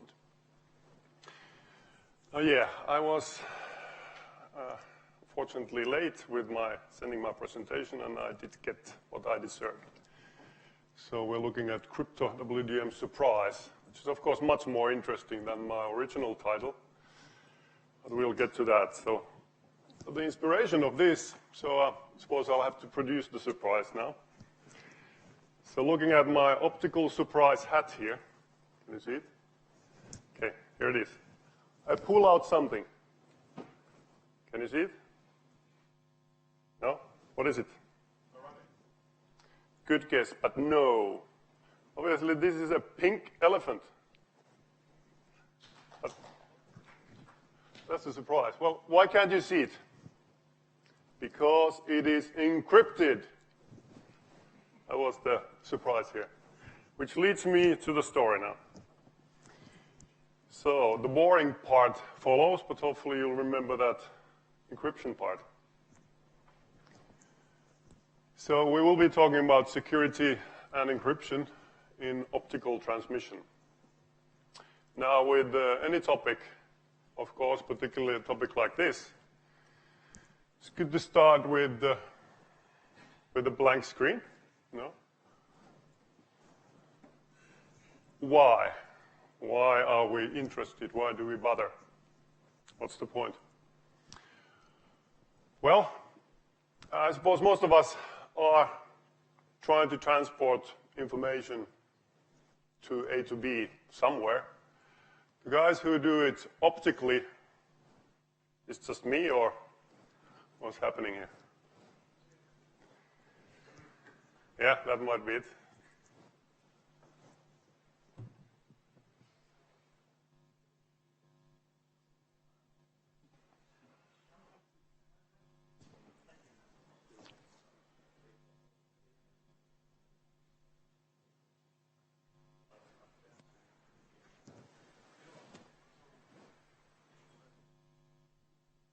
Just wait a moment, it will be completely encrypted. There we go.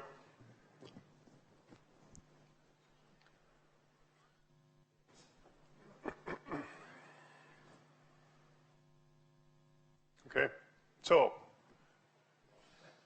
getting back to the why question soon. Well, anyway, so why? Maybe the right question is,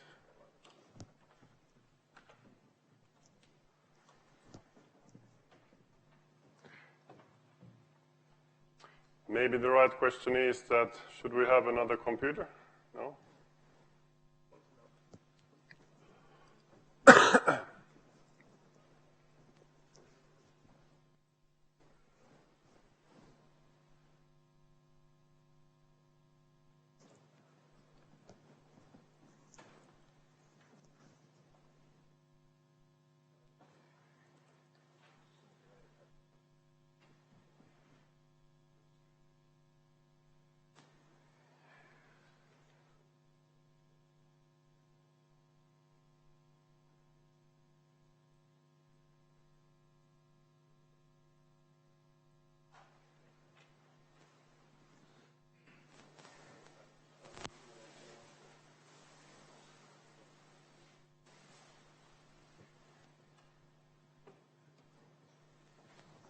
Okay. Let's try again. Well, you hopefully remember the pink elephant by now, so I won't be repeating that. So we're talking about the encryption in optical transmission. Going ahead. Why? Well, I suppose the relevant question really is, how valuable is your information anywhere, particularly when going between 2 points somewhere where somebody potentially has access?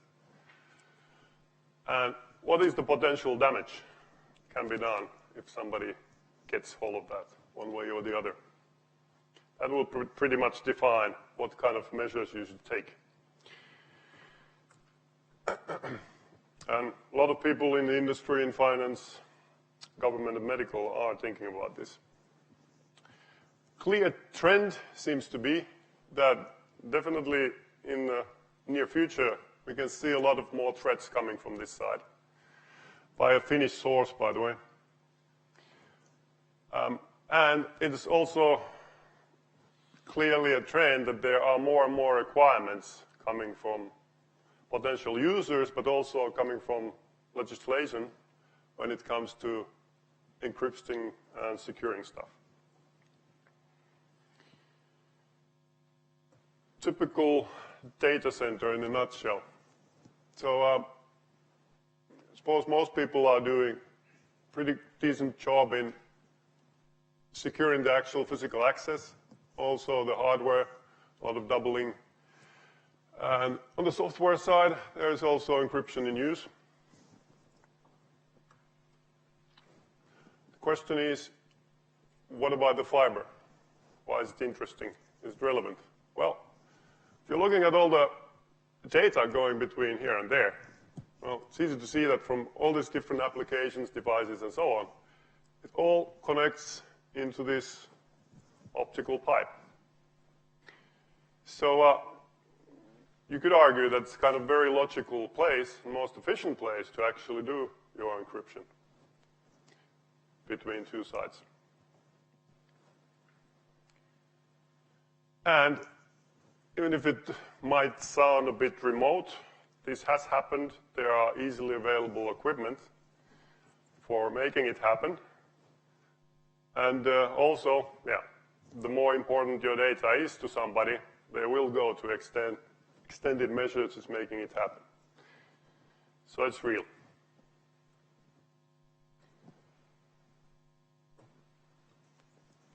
Couple of different topics on this. First, there is, of course, the physical layer monitoring, understanding what's happening in your actual fiber. And there is an active encryption part, and then, of course, the security hardened software to make sure that nobody actually has capability of accessing your network elements themselves to do something that you wouldn't want them to do. On the actual optical layer monitoring parts, there are different things that you can easily do with the integrated equipment. You can look at the, for example, attenuation levels. You can do real-time monitoring and seeing exactly where and when certain dip, for example, happened. And so timing and location and exactly what kind of change you see. So there are, of course, operational issues that can be handled with this, but also the security side is another one, very important one. Encryption, and what might be the benefits of doing that in layer 1, in the optical domain? Well, again, starting all together with the compliance with encryption standards, that's all there. Speed, low latency. When you do it on optical level, you don't get too many delays. All done nicely in very hardware-related way. And as we saw before, it's easy to encrypt all of your data that goes through the pipe with one go. You don't have to worry so much about, did I remember to encrypt everything? Did I afford to encrypt everything on different levels? So everything that goes out of house, it's easy to encrypt in one pipe. And and of course throughput issues also. On a higher level, you get more delays. And cost, I think the layer 1 encryption is a very cost-efficient way to do that. Couple of basic terms related in that. I will not be going into any detail. The key length itself, I suppose, gives you some kind of raw measurement of how much number crunching you want to do if you are trying to crack the code. So it needs to be long enough. And AES 256 there as one of the standard acronyms. What else is happening there? Well, you want to make sure that nobody else is reading the data, but you also want to make sure that you're actually talking with the right counterparts, that nobody's faking. So, so the Diffie-Hellman algorithm used there.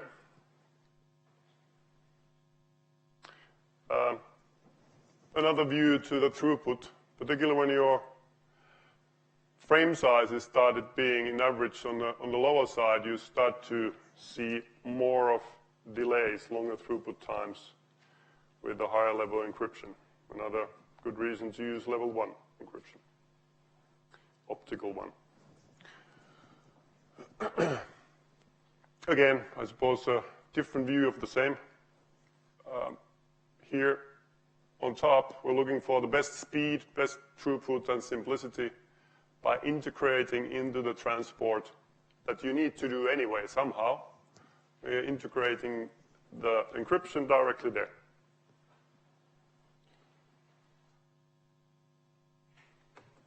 So just to remind, what is the product name? So this is the optical platform layer 1. Of course, there are many operators and enterprises that use this even without encryption mostly today.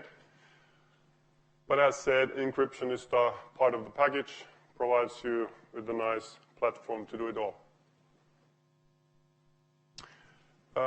One additional thing, the encryption keys, actually, you can change those. You can put them to be changed every 1 minute or 10 minutes, depending on your speed.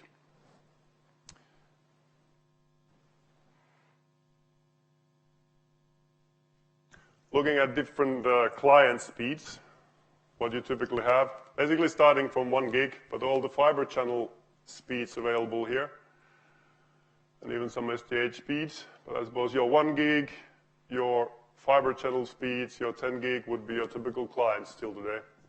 40 gig and 100 gig also on the client side is actually available.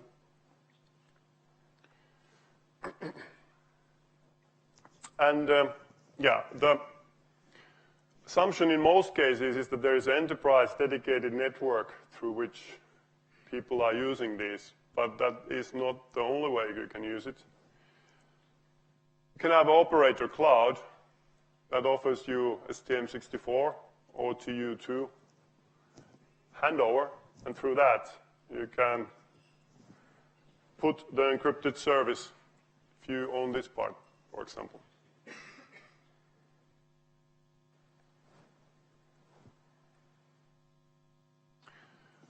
And finally, then of course you need to manage all this somehow. So you have basically 2 flavors. Either you manage the keys and the encryption yourself in your own dedicated environment, or there's also a possibility if you have customers in a data center environment, for example, and you would like to take care of the actual networking for them, but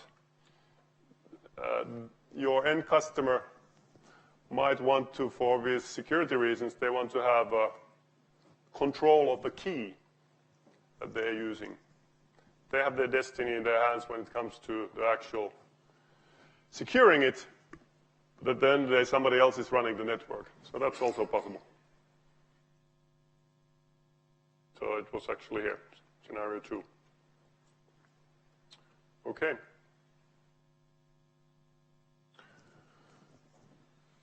So as a summary, there are and will be more and more regulations and demands for security and encryption.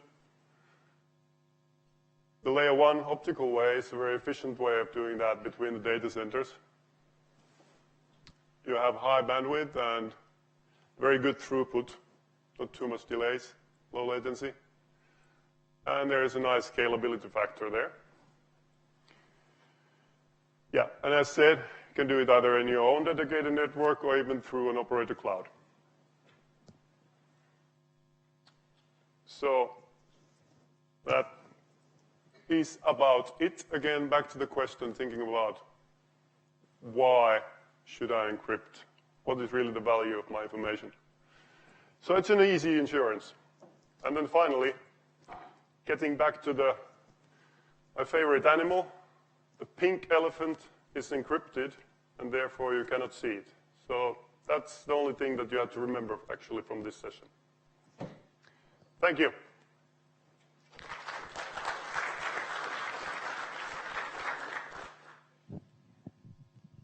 Okay, so Ray from ELISA, on which encryption do you actually count here?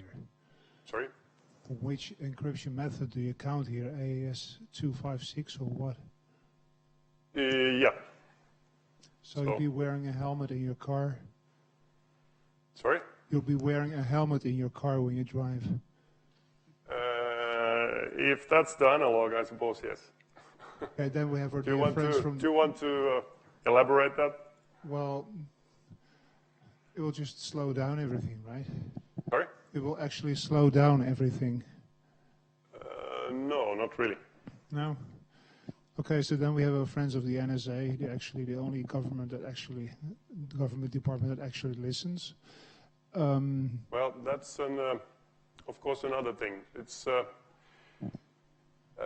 there's a difference between being FIPS certified, which means that you've gone through the drill in US, which means that you actually have to choose certain components from the list.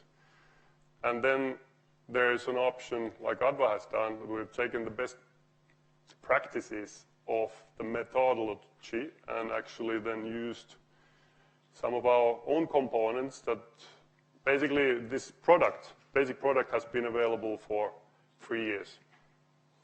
So it has been an extensive development with our customers who also have understood this point. And altogether, we're actually now looking at BSI, the European body for doing certifications. But yeah, that is an interesting point, and it seems that our big customers in financial sectors and elsewhere have been happy with the way that we've done it. So we can continue we'll put our helmets on and continue the discussion then in the sauna. Are there any other? Yes, there are more questions. I wish people would use the microphone up there. 2 questions actually. How do you verify that the Diffie-Hellman key exchange took place without man in the middle? So you have to verify on both sides in some way that the Diffie-Hellman key exchange actually took place untampered. And the second question is, which mode do you use for AES for the is it ECB, CBC, XTS? Both very good questions. Next question would be the choke in this place. It was a very good question, but unfortunately I am not in the right level in my understanding to be able to answer that. The only thing I can say that it's an existing product. It's been there in the market for quite a while. There are a lot of people in the financial market, for example, that are very serious about keeping their stuff secure, and they've been happy with the solution. So I'll have to assume it works. So he is, more from the sales side. So he can take your questions. But definitely let's change cards, and I'll get back to those details to you then later. He can ask their techies, and they'll get back to you. Okay. I think I've used my time. Thank you very much.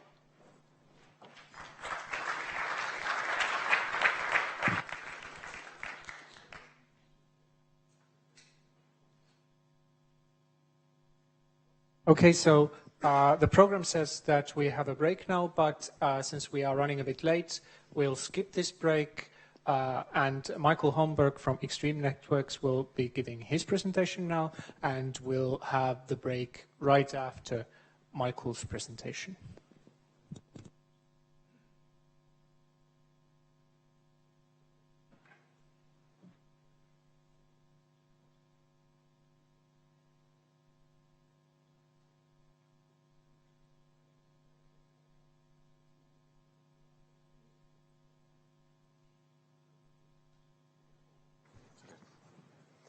All right, so welcome from my side as well. As I was introduced, my name is Michael Holmberg. I do come from Extreme Networks, and I'm going to take you guys through Trill and SPB. Let me start with actually asking you, how many of you guys heard about these acronyms? Trill, SPB, PBB. Okay, so I have like 30 minutes which obviously means it's not going to be a deep dive on technology. My intention is to give you an overview of these two technologies, because at the end I'm going to compare these technologies to obviously, the other technologies you have out there today, like MPLS, VPLS. There's a certain amount of technologies out there. Obviously, as we kind of heard today, these are new technologies. They are not kind of mature technologies in that sense. You can always argue about the fact that, well, a new technology, is it kind of, vendor-specific things you do for certain functions, features, or is it, interoperable with the other ones? But as said, I just want to give you a glimpse on the technologies and then kind of take it from there, comparing these technologies. Obviously, there is a reason for these technologies, right? So I think, this slide kind of gives you an how would you say it, a overview of why. So I guess we all know spanning tree, right? An old technology. There are some flaws with spanning tree. You can read them here, right? You had the blocking ports, it's not scalable, so on and so forth. Then you can always argue, well, fine, this is layer 2, right? What if I go IP? Sure, IP probably would solve a lot of problems. Now, here comes the question.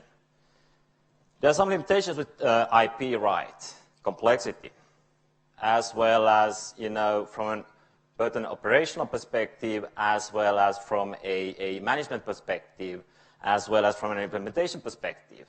IP adds complexity. Do you guys agree or disagree? Agree? Yeah? Okay. So, having said that, obviously, you are taking a step back, starting to look at what if I'm able to actually, look into those things that IP is so superb in, and then do the same thing with layer 2 technologies, like SPB or Trill. Well, fact being is it's kind of a layer 2 technology, right? If you look at the OSI layer, it says like 2.5. It's like VPLS, right? Due to the fact that you have a control plane. So, as you guys probably know, both SPB as well as Trill uses ISIs underneath it as the control plane, which obviously is pretty cool due to the fact that ISIs do not need any IP configuration. It's more or less plug and play. It adds some TLVs, so it adds like functions you need for these specific technologies to, do certain things. So yeah, we all agree on that one. So IP could help, but. So let me actually take a step back here and look at this one. So from a layer 2 perspective, you have 6 bridges, you have 8 links, right? The ideal is to use all links, right? All your connections. That's what you eventually want to do. Now, obviously, due to the nature of layer 2, you cannot do that. As we kind of mentioned, like spanning tree, right? You block a certain amount of those. Well, you see some acronyms here. You have ERPS, G8032, a ring technology offer you some kind of traffic engineering. You could always argue, spatial reuse, traffic engineering, all those things. But on a higher level, fine. We all agree that, you lose a lot of connections. You lose a lot of kind of connectivity / bandwidth due to the pure nature of layer 2. Fine. So, looking at this is the ideal scheme, right? This is the ideal world. I have traffic going from E to F. Well, I have 2 paths here, right? I would have traffic going from C to A. I have 2 paths. I would have traffic going from D to B. Once again, 2 paths. Okay, so looking at SPB and Trill, these 2 kind of layer 2 technologies address this, which is true multipathing. It also addresses things like true shortest path routing. It also addresses things like scalability. What I mean with scalability is, MAC explosion. So you have, huge forwarding database due to the nature of layer 2 being a flat address space or a flat network, right? So these 3 things is something that SPB and Trill address. So true shortest path routing, true multipathing, as well as handling of your FTBs. Okay. So looking at from a bridge perspective, if you have full mesh like this one, obviously traffic going from B1 to B3, due to your different protocols, you only have basically a single path here, right? This is not ideal. So what you would like to have eventually is, as you can see, traffic from B1 to B3 would actually have 3 equal cost paths here. You see, you go from RB1 to RB5, RB1 to RB6, RB1 to RB7. All have, the same path. You have equal cost paths. So, as said, this is one of the things, addressed in SPB as well as Trill. Now, there are some different flavors in how these are addressed in Trill as well as SPB. I'm going to come to those things later on in the presentation. But this is just on a high level again, kind of put you guys on the map. So, path computation. Obviously, as we see in this picture, what you'll see is unicast path computation. So, what's stated here is, obviously, as I mentioned, Trill as well as SPB is using the Dijkstra algorithm based on IS, right? Which gives you a link level discovery mechanism as well as forwarding mechanism. So what you see is for the unicast path here, well, traffic going from F to H always goes FGH, or F to N goes FIK to N. Fine. Now, looking at this on the next level, multipath. Obviously, this would actually allow you to have multipaths. Now, traffic from I to L, you can see that you have 2 equal cost paths here. Eventually, you could use both of these paths for your traffic. It's the same cost. Continuing on this one. So here is a small difference now with SPB and Trill. What you see is, as it's done on a hop-by-hop base in Trill, it means that basically I do my decision on a hop-by-hop basis. So looking at traffic from M to C, that's a single hop. Once I hit C, I actually have, once again, multipath. I have 2 paths with the same cost. So to get from C to B, I could go CAB or CDA. This applies to Trill. These do not apply today to SPB. So the difference being is, for Trill, it's done on hop-by-hop basis. For SPB, it's done on an ingress node basis. Once you hit your ingress node, then you are going to actually assign your given multipaths for your traffic. Okay? Now, looking at multi-destination traffic. Obviously, I mentioned 3 key things, for Trill and SPB, being the true shortest path routing, being the multipathing, being the FTB explosion, addressing the scalability. Obviously, a 4th thing would be to actually address true multi-destination traffic scalability. So we all know that layer 2 environment as such is not really ideal for how you handle multicast traffic. So in a nutshell, what these technologies address is that you are going to build a complete tree of how you forward multi-destination traffic. So this is just a representation of how you actually would do that. So what you see is that for a given VLAN, VLAN X in this example, node F becomes your route. So that's the route for your tree. That's how you would then kind of provide connectivity for any multi-destination traffic. So having said that, I think this picture kind of shows it better. So I'm basically building a tree from F, F becoming my route bridge for that one. Building a tree downwards, what you can see is that you have a couple of nodes here. You have K, G, and L, which have actually members who do not need to receive the multicast. Hence, you're not sending to those ones. So you would pretty effectively prune back on that one. To basically preserve bandwidth and preserve, how you handle these. Okay, so this is like, a really short, high-level overview of some of the key things these two technologies address. Do you guys follow me on this? Yeah? No? Yeah? Cool. Okay, so that was, as said, just the foundation. Now what I'm doing is just, in a couple of slides, go through Trill. What is Trill? So I guess that this is nothing new for any of you.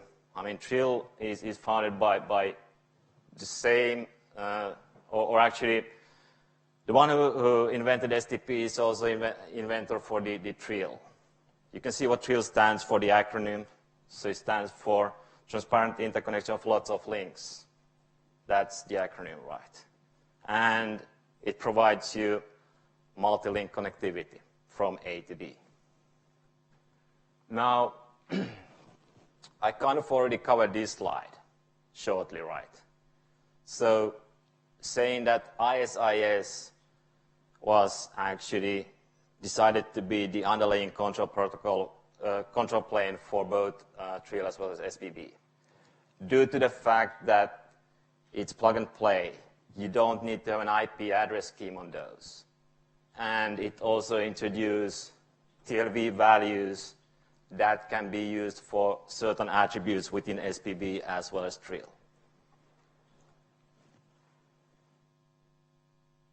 Okay, so coming basically back to my second slide, where I was saying that, yeah, well, IP would solve, all of these problems we kind of covered here. However, it introduced complexity. Now, the idea of this slide is to kind of give you a view on, if you take the layer 2 switching and the layer 3 routing, you pick and choose the best from both, combine those together, and actually get a technology providing you with or addressing these limitations or these issues. So what you'll pick is obviously from your layer 2 switching side, minimal configuration and plug and play. What you'll pick from your, bill came up. Okay, so what you'll pick from the layer 3 routing is obviously, as we discussed, fast convergence, multipaths, load balancing, so really the multipathing, ECMP, hierarchical forwarding, and highly scalable. And I think I kind of, covered all these things already shortly when I described that the key things that the SPB and Trill address is scalability from a forwarding database perspective. So having said that, obviously we all realize that we talk about a technology or technologies doing some kind of encapsulation. So it's a matter of how you encapsulate stuff when you transport it in both SPB as well as Trill. So obviously you're going to have some kind of a header for transport with both SPB and Trill.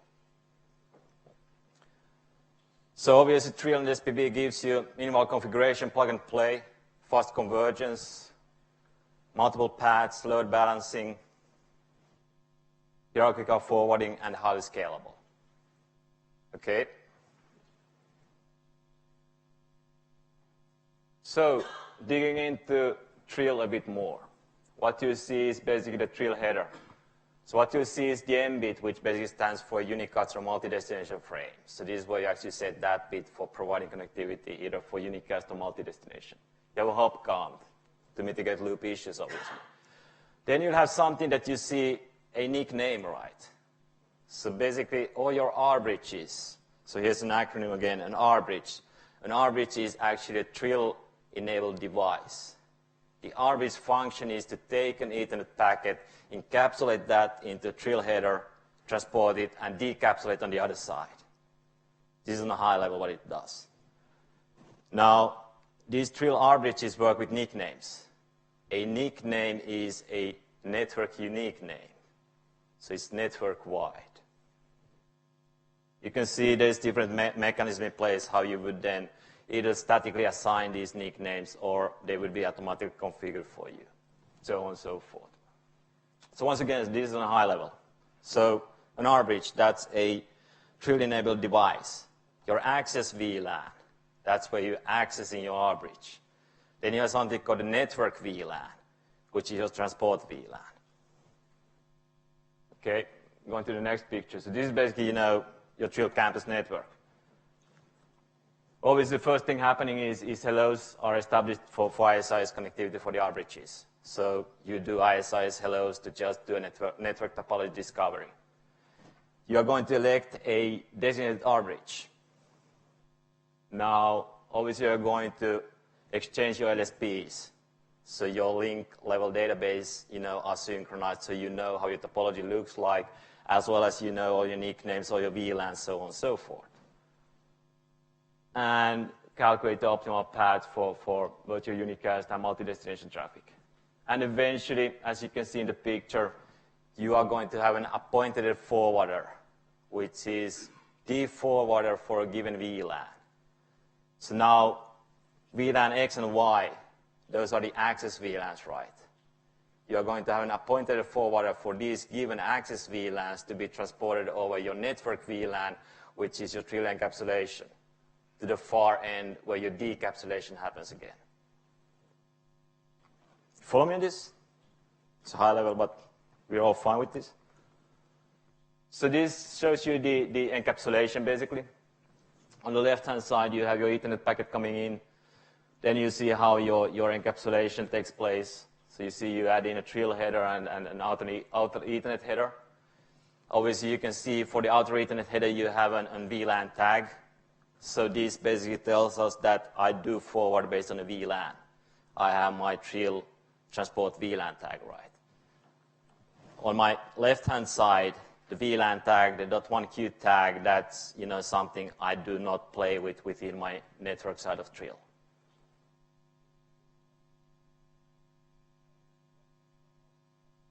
Okay, that was Trill. 2 slides Trill. We all kind of are on the map what Trill is. Yeah? No? Okay. SPB, the same thing. Guess what? It's basically doing the same stuff.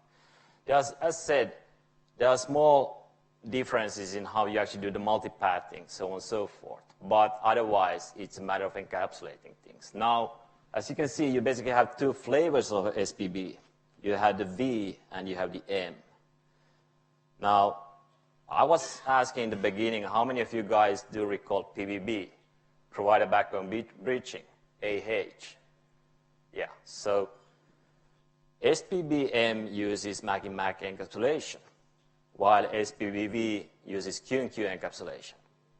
Obviously, having said that, we all realize and understand that SPBM is far more scalable than V, due to the fact that, well, SPBV, I have my limitation of 4,000 VLANs, right, to transport, while SPBM brings me something, an ISID, as you had actually in PBB as well, your service identifier, giving you 24 bits, which equals to how many? 16 million service instances, which scales up, right?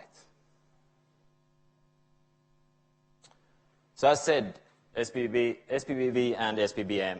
And also, as said, SPBM is getting much more market traction than SPBV. Now, it's backward compatible with AG being CFM, Y7031 being SLA measurements, and so on and so forth. The suite of DCB protocols, ETS, PFC, you name it, all the acronyms there.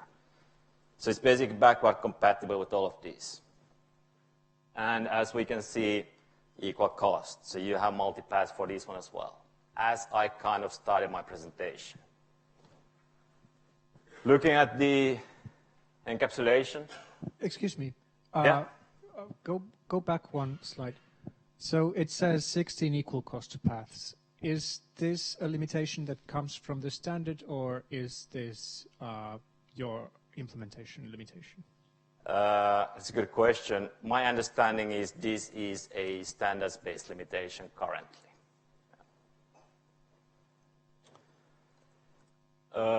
So this is the encapsulation. As you can see, what you'll have is an SPB header, where you basically have a B tag. So now this introduces a couple of new acronyms. On the left-hand side, I basically have my access VLAN, my UniWrite, which is a VLAN with a CVID, a VLAN ID of 20. I map that to an ISID, a service identifier of 100. I push that through a BEB, a backbone edge bridge, going to a BCB, a core bridge, to another edge bridge. Obviously, I map my CVLAN as a service now with an ISID to a BVLAN. And the BVLAN is my backbone VLAN, right? It's my transport VLAN. You're okay with this? Yeah? It's just mapping. Now, obviously, you can have pretty flexible mappings. You could do a range of VLANs. You could do a port-based. You could do a Q&Q-based. You name it. There's so many different flavors of how you map these to your transport. And what you see is obviously, yes, this is a point-to-point connection always. You do not learn MAC addresses on your BVLAN. You only learn MAC addresses for your edge station on the edge bridge. This is something I kind of forgot to mention for Trill. The same applies to Trill, right? You only learn MAC addresses on your access VLAN. Remember the access VLAN and the network VLAN. So any transit Trill or SPB switches do not learn any MAC addresses, host MAC addresses. This is the way to scale up. You only learn on the edge. You do not learn in a transit switch or transit bridge.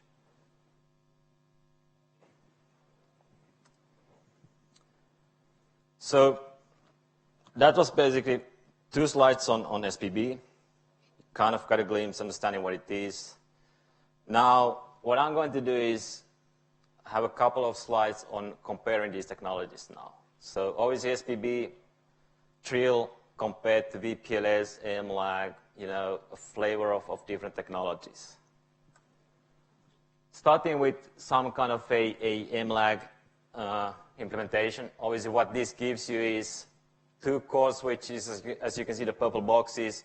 At the edge, you could have a switch, you could have a server, you could have an appliance, anything doing AD, doing link aggregation. You have 2 active paths, right? It could be layer 2, layer 3, northbound. So it gives you basically, full usage of the bandwidth you have. It also gives you redundancy as well as fast failover. Assuming now that my left-hand side link down here goes down, I still have an ISC link, which is the switch-to-switch connection, which obviously is going to pass my traffic once a link goes down. So true active-active, I can only have 2 nodes, right? Now you could argue, how about Trill? Trill would allow you to have multiple core nodes, or if you go in a spine and leaf, multiple spine nodes. I had like 3 in my example, so a way to scale up, right? With more and more spine nodes connecting into leaf nodes, giving you multiple connections up to the spine.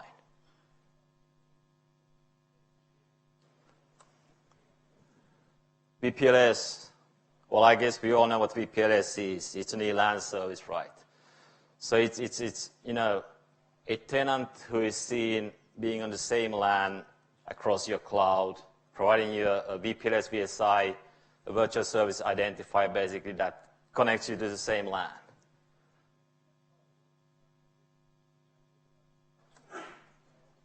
You have SPB, as we kind of shortly covered, giving you 60 million service instances to scale up. Still, it's a large layer 2 domain, as is Trill as well.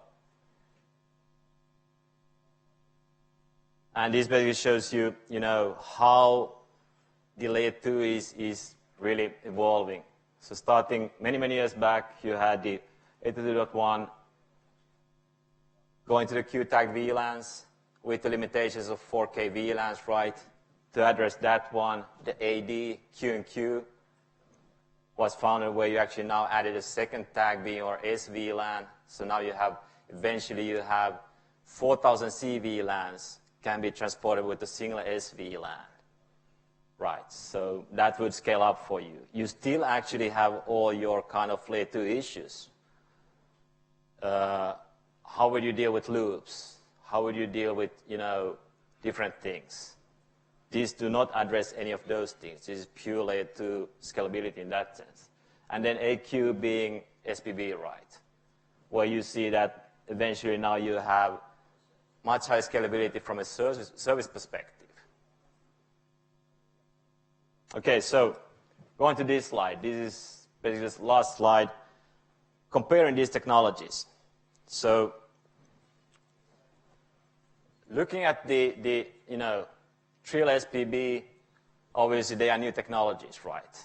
You can see that one is from IETF, the other one is from IEEE. It's new, right? Even if SPB is a variation of PBB. PBB was around for quite a while. And even before PBB, you had PBT, right? With the function of moving the control plane away from a switch, just have the switch as a dumb forwarding machine, basically. Going back to my slide where I was talking about, why you want to do layer 2 compared to layer 3 routing due to the fact that, it introduced complexity. Now, really going back to the plug-and-play nature of SPB and Trill, it's pretty much plug-and-play. As we saw the control plane, it's ISIS, right? So it's plug-and-play. You don't basically need to configure anything. Off you go. And it basically do the network topology discovery for you and all that stuff. So it's really minimal configuration. Always for SPB, you still need to provision your B VLANs. So the B bits, so really your backbone VLANs. But still, I would heavily argue with you guys that those are simplified compared to if you go VPLS. VPLS, you still have an IGP running your control plane, right? Even if VPLS is a layer 2 forwarding path, you still use, or you still need to configure all your layer 3 IGP for just your control plane. ECMP, so obviously both Trill and SPB gives you ECMP, multipath. That's one of the key things. Loop prevention, yeah, with TTL and RPC. And then looking from a scalability perspective, and scalability perspective from the foundation of layer 2 networks, of bridged networks. Now, obviously, Trill still had a 4K limitation due to the fact that, as you kind of remember, you have your access VLAN and your network VLAN. I'm not addressing by Trill as itself the scalability of the network VLAN. It's still a VLAN. It's still based on the standard of 4K. Now, you could always argue because there are some kind of standards in place or some thoughts about going fine-grained labeling for Trill and all that stuff to actually take the number up from 4K. Looking at SPB, obviously, as I was mentioning, you have 24 bits for ISPs, which gives you 60 million service instances. Huge scale. And a key factor is also with both Trill and SPB, any transit nodes do not learn any MAC addresses. This gives you kind of, true scalability from that perspective. So that will basically conclude this kind of short overview of SPB Trill and compared to the other technologies. Are there any questions? Did you guys understand what I was talking about? Okay, great. Stay here, because I forgot something very important again, as has always tended to happen. I forgot to thank our presenters. So first off, those presenters that have actually never been here before will get the familiar TREX towel.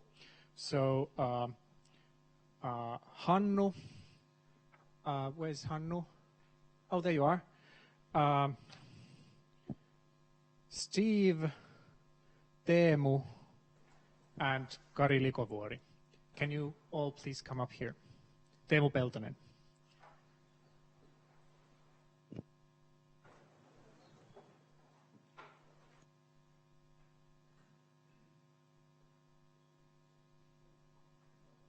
Come up here. Come on up here.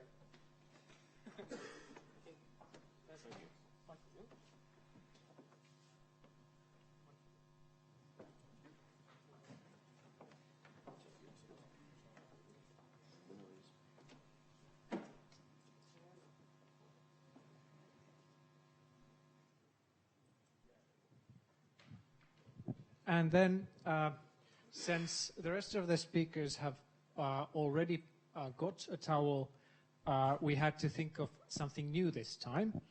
And basically, what we have is underwear with the Tampere map on it.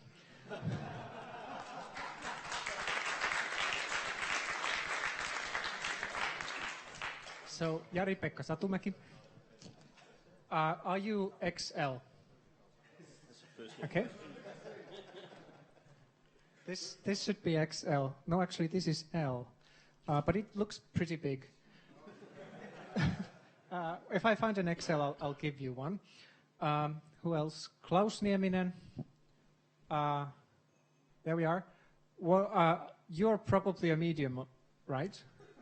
Yeah.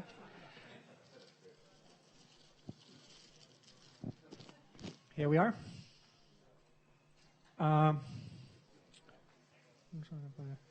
Robert Kistelecki. I guess you might be a medium as well.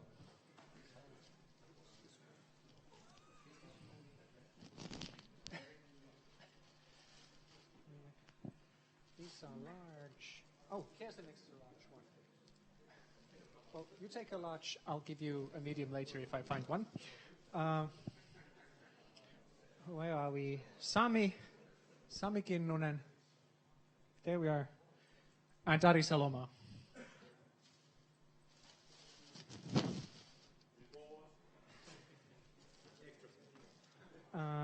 Oh, I've got an XXL.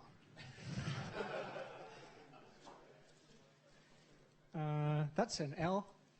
I hope it's good. And that's another L. If they're too big for you, just come talk to me. And Michael Holmberg. And that's an L. Do you want bigger? Okay. So that's all the speakers so far. And now we'll have a short break. We'll continue 22 with another surprise presentation from Anton Aksola from Nebula about Oxidized. So be here or miss it.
Joo. No mulla on yksi semmonen kiinalainen, mistä ei ääni. Video tulee. Se oli vitosi.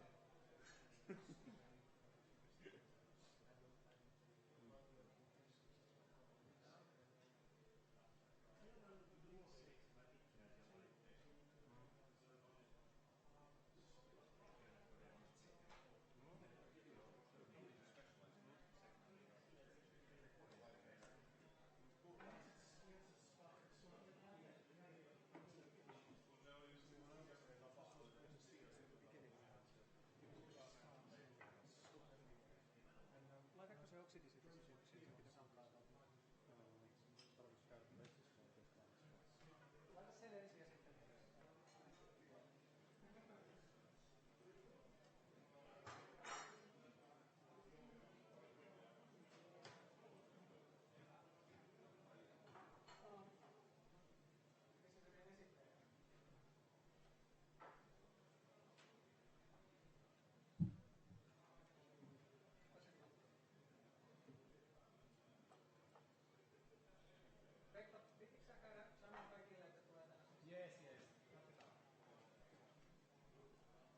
Onks mulla sitä täällä? Oxidized. Millä nimellä se on?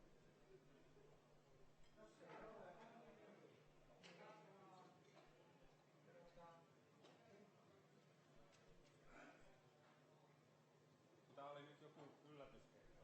Joo, mä sanoin itse asiassa uutiin.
Anton, tuukko pitää esitystä?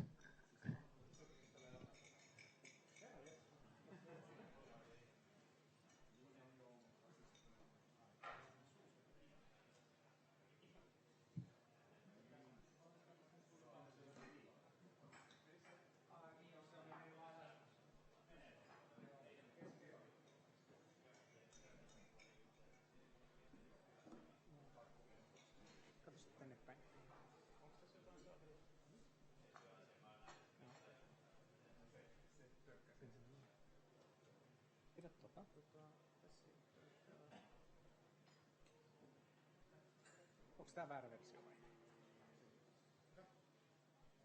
Toimitko laittaa sen varmaan? Ei. Mikä siitä puuttuu? Niin, sehän on siellä itse asiassa. Page upilla on.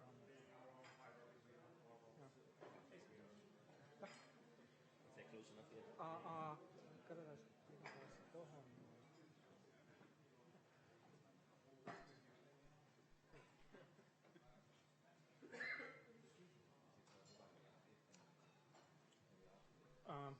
Osaako joku käyttää Windows?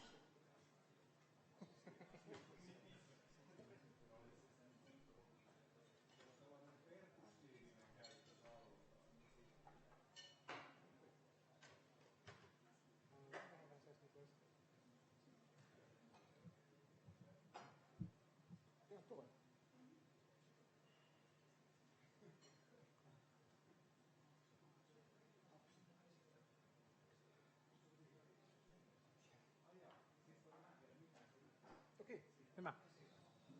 Meneekö se nyt? Joo. Paina sitä pitkään pois.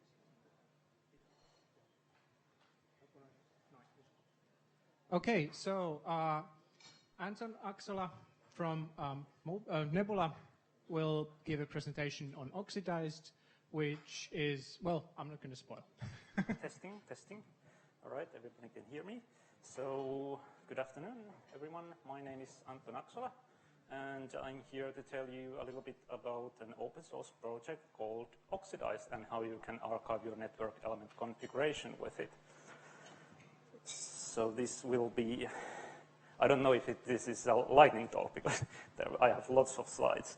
So first, a little bit background. So I come from a company called Nebula, which is an Finnish ISP and a hosting provider. And I've been contributing to Oxidized for about 3 months now, and also doing some design work with a colleague of mine, the founding developer Saku from TDC. Unfortunately, he is not here today, but I'm sure he will answer all your questions in the IRC. So, moving on. So what is Oxidized? It is a software that fetches your configuration, the network element configuration from your network and feeds it to a revision control system. So this may sound quite familiar because there is a software called Rancid, which does exactly the same. So this is actually a remake of Rancid with some new exciting features. And okay, this is a matter of taste, but I think we use some more modern technologies, such as Git over CVS and SVN, and Ruby versus Perl TCL and expect. So I think I will now talk about some main features of Oxidized and what makes it different. So first up, we have concurrent configuration polling. So currently Oxidized is a single daemon process, so no more cron jobs to actually initiate the configuration polling. So we use threads to achieve concurrency.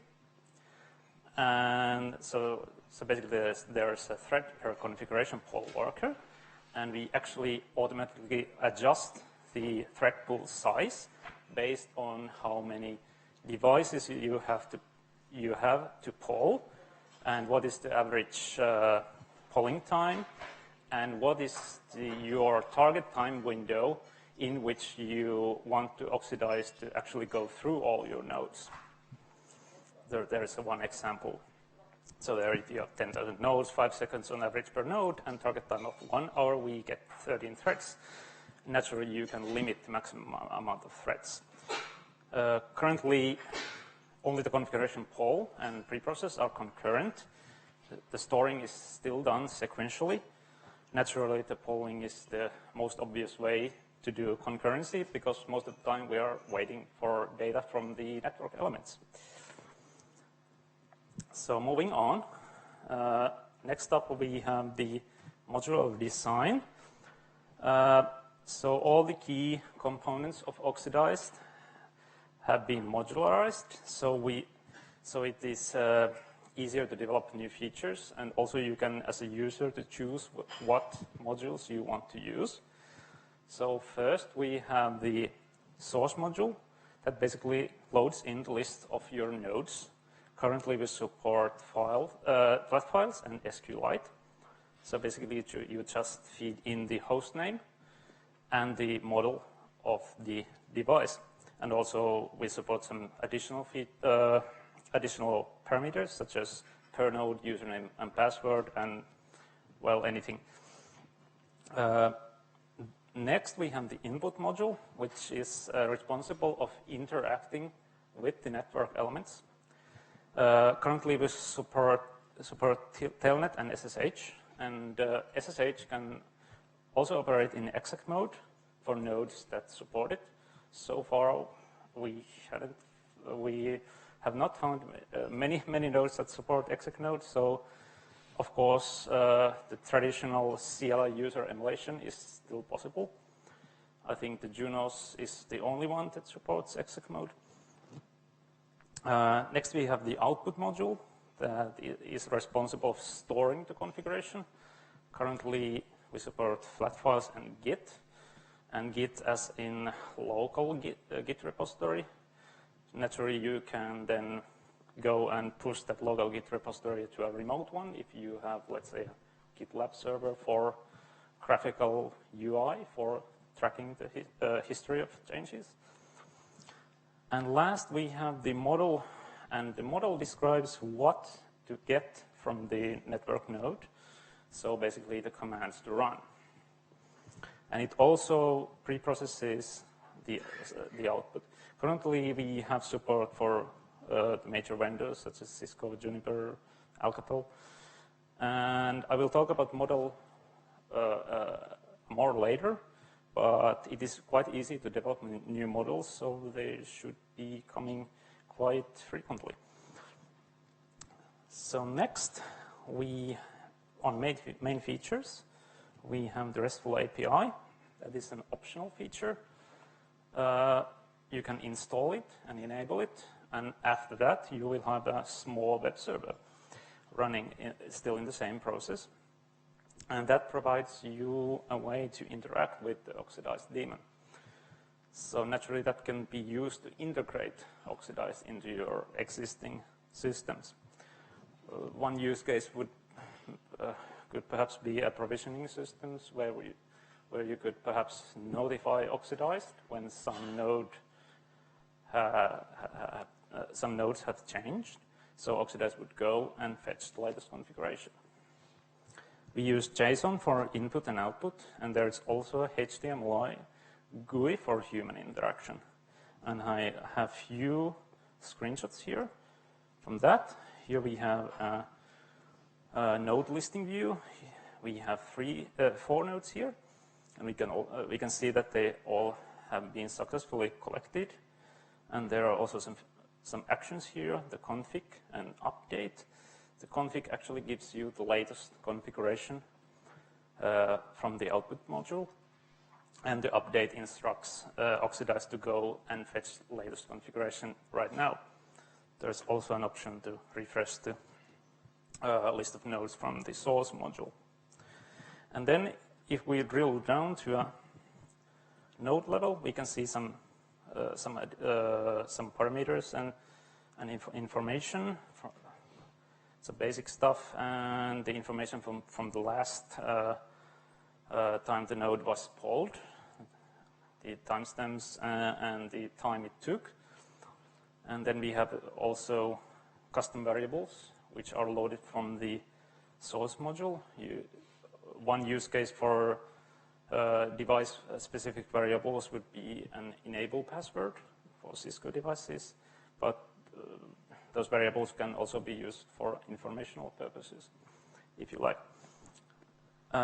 Next, we have some node statistics. So by default, the Oxidized keeps track of 10 latest events based on whether they are successful or unsuccessful.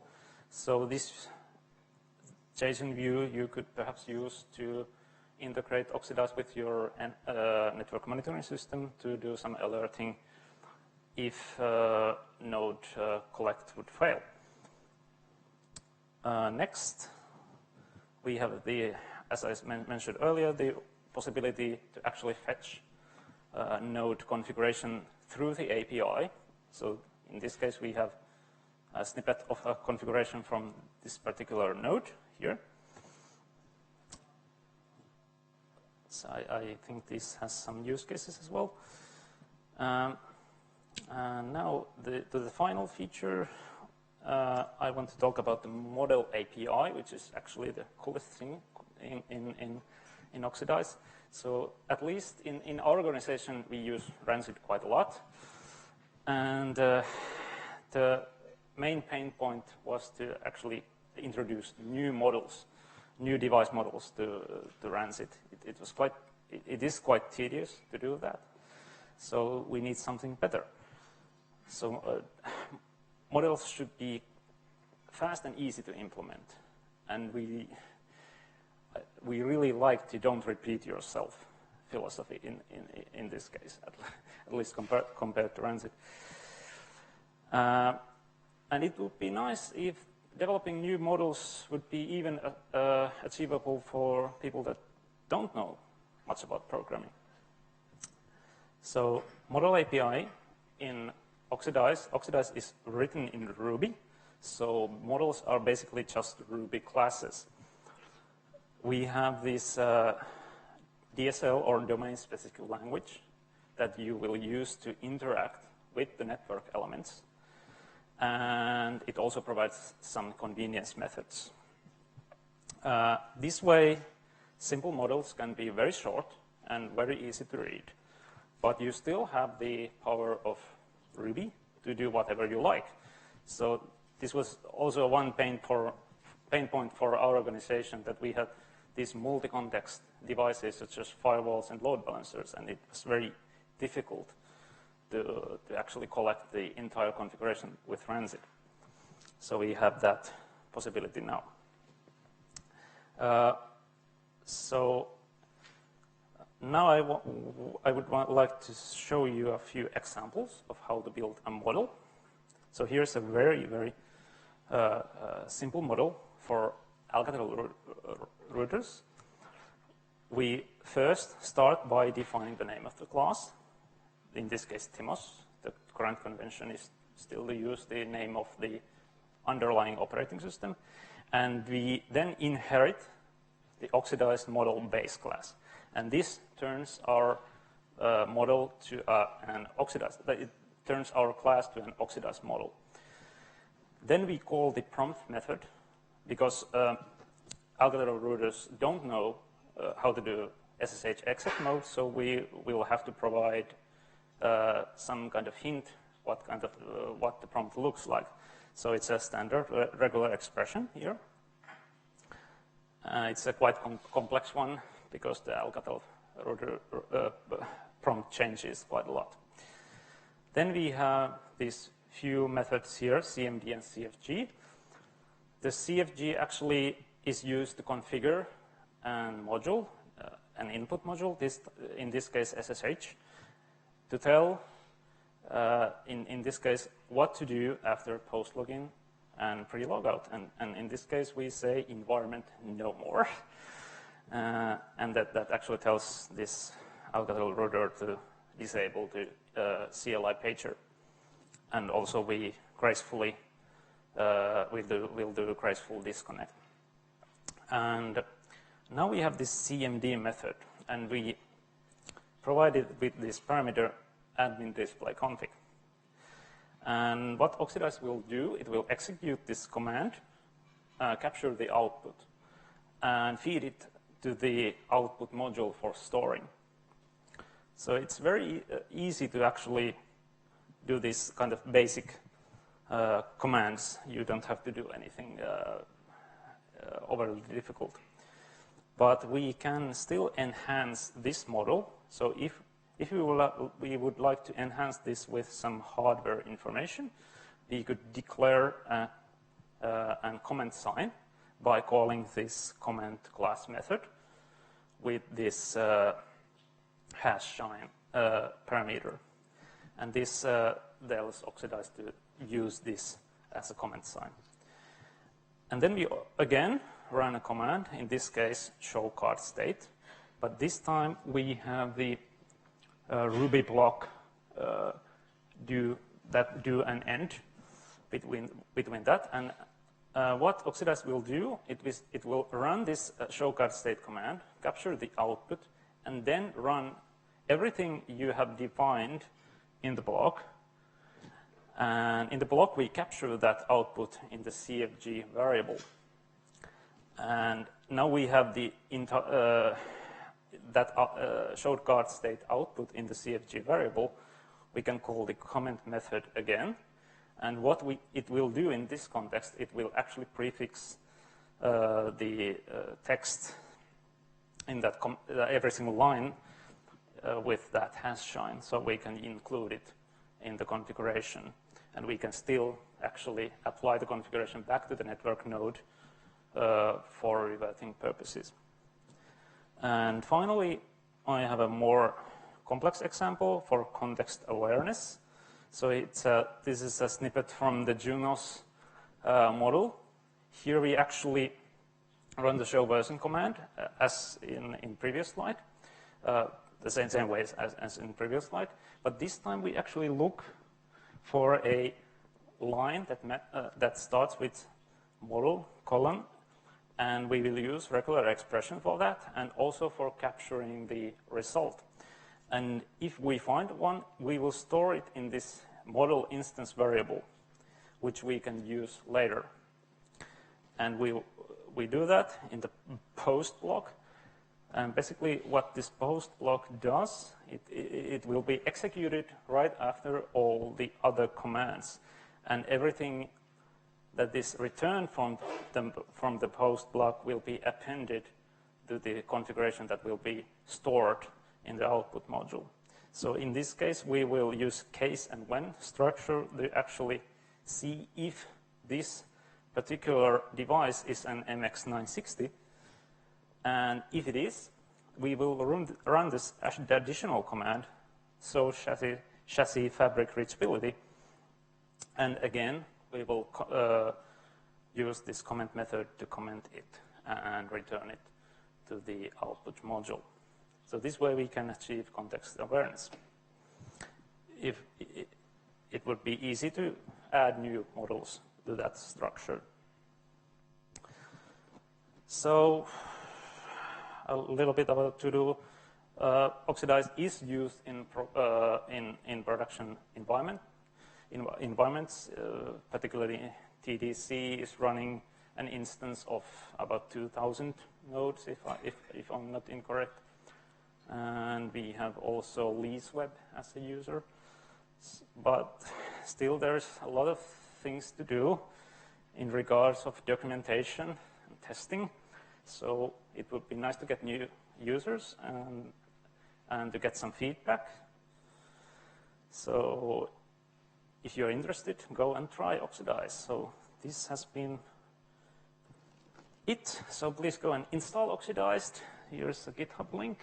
And also there is a new project called Oxidized Script for all your cell scripting needs. Are there any questions? Yes, are there any questions? No. Since there aren't, are you XL or XXL?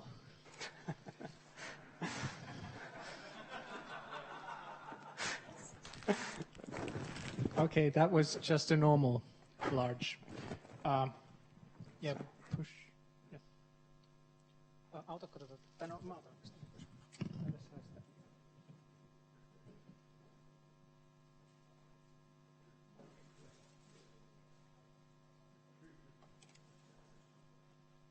Okay, so this.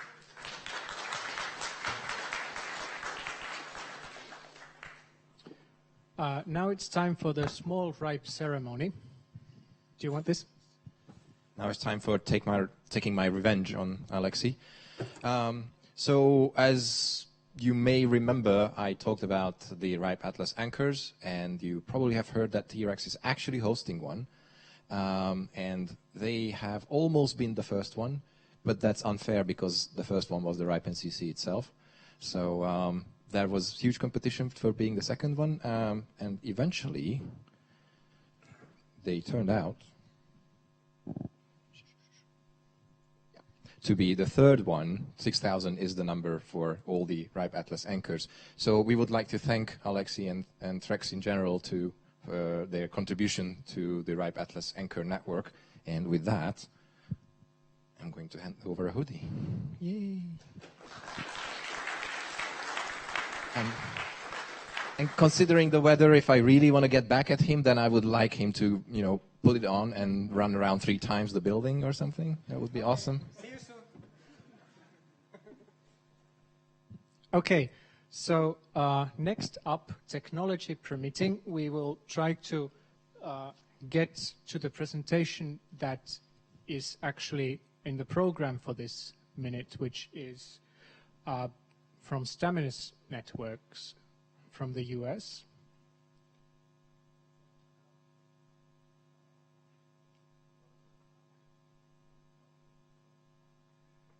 Okay, so we have technological.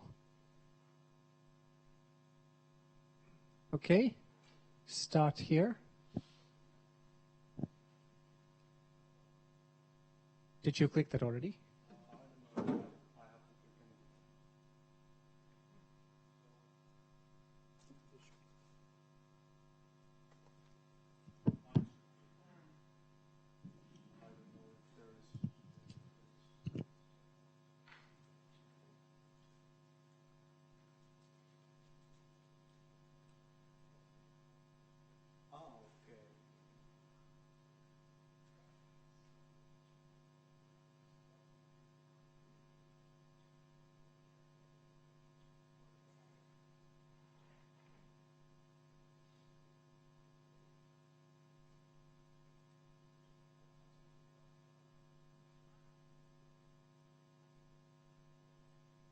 Hello. Okay. Maybe.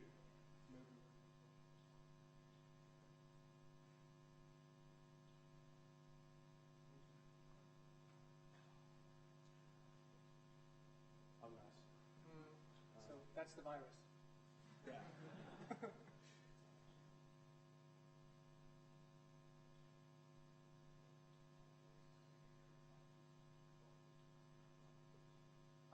Klikkaa sitä chat-ikkunaa, onko siellä jotain tekstiä? Ennen vasemman versio.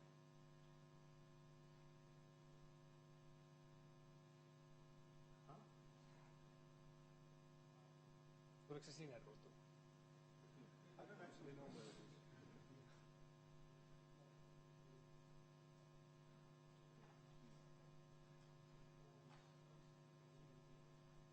We were sure that this software works on every computer and doesn't require any installation or anything.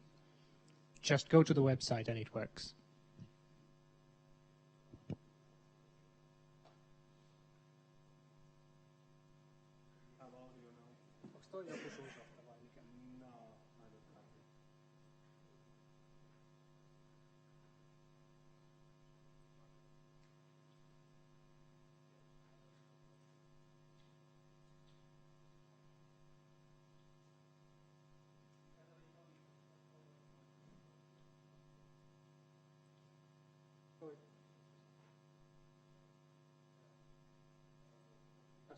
Ei tuolla on vilkkuu jotain. Mikä se on?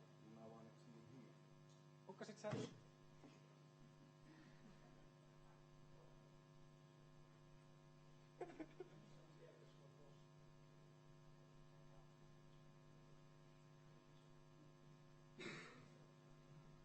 You will now be placed into the conference.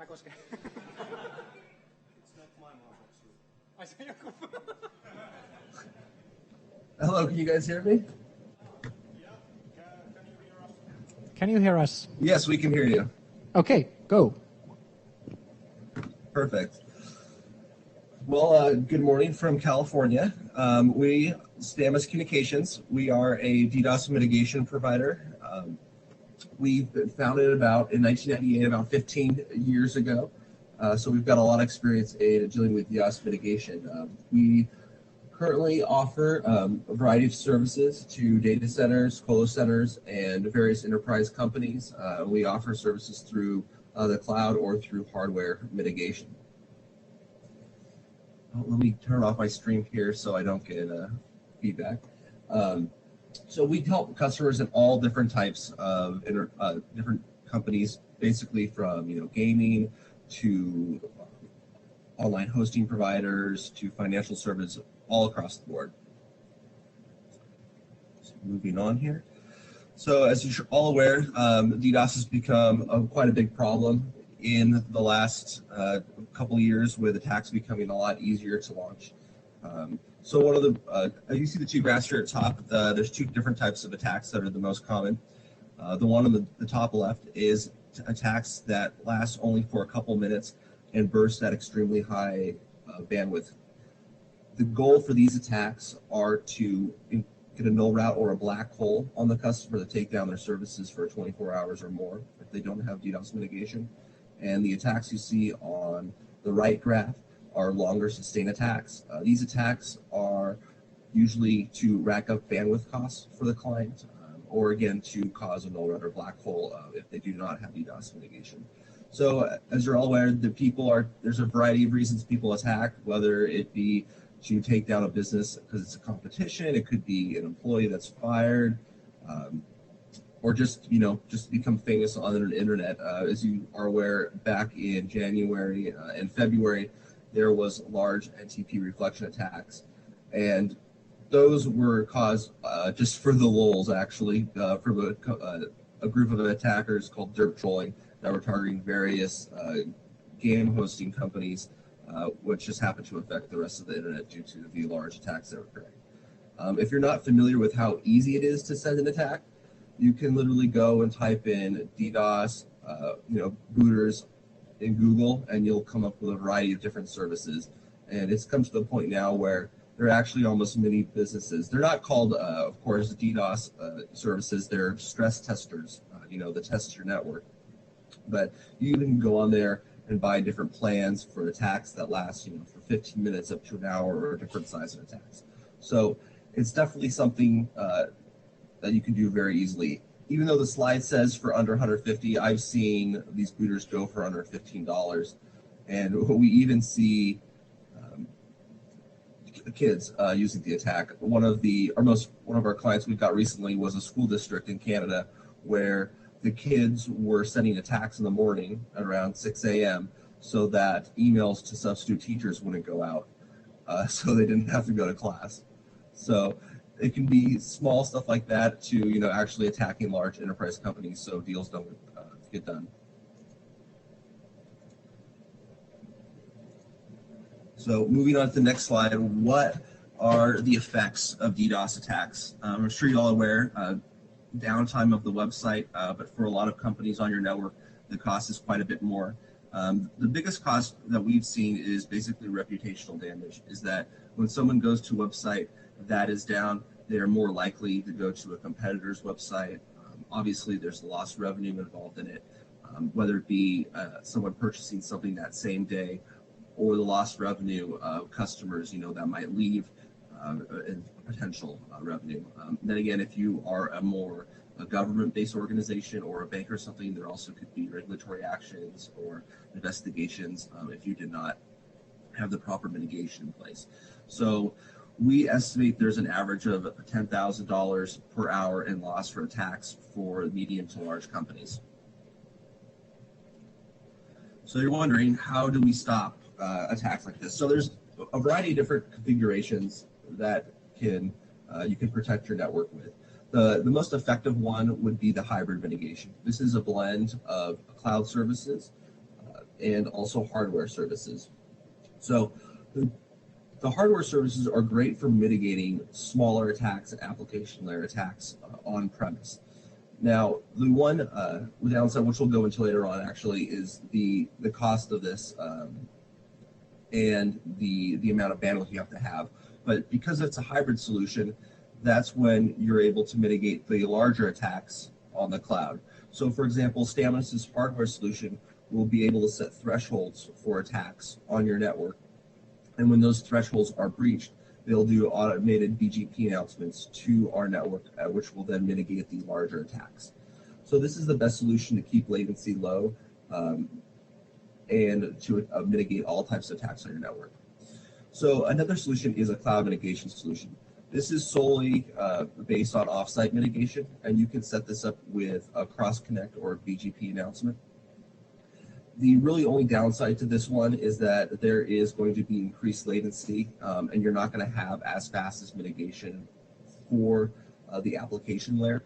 Our solution will do application layer mitigation in the cloud, but there are a lot of other solutions out there that won't do that, and will require you to go buy a third-party appliance.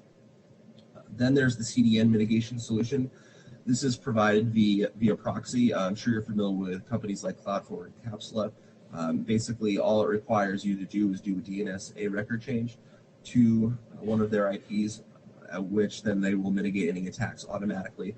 Or you can use it in an on-demand type solution where you're only switching that DNS record change when you're under attack. Usually it's not used in that solution because there's various benefits such as caching. Now, the one downside to this is that if you own your own /24 or larger prefix, is that a dedicated attacker can look that up and skip that front-end proxy and attack your backend directly. So for larger companies, it's usually important to have some sort of infrastructure mitigation paired with this that you can activate if they decide to do that.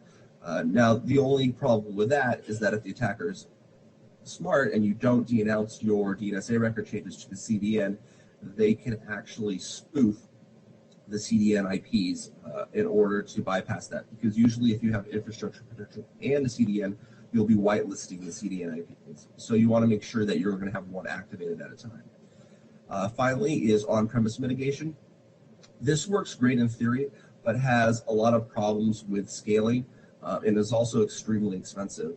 Other than basically 10, 20 gigabit mitigation, which can still run you hundreds of thousands of dollars depending on what solution you go with, you're also going to have to buy the bandwidth to mitigate. Even if you buy a 150 gigabit mitigation box, you still not going to do you any good if you only have 10 gig pipes coming in. So that solution is really only used for very, very large enterprise companies that have their own infrastructure built, and it's not usually a practical solution.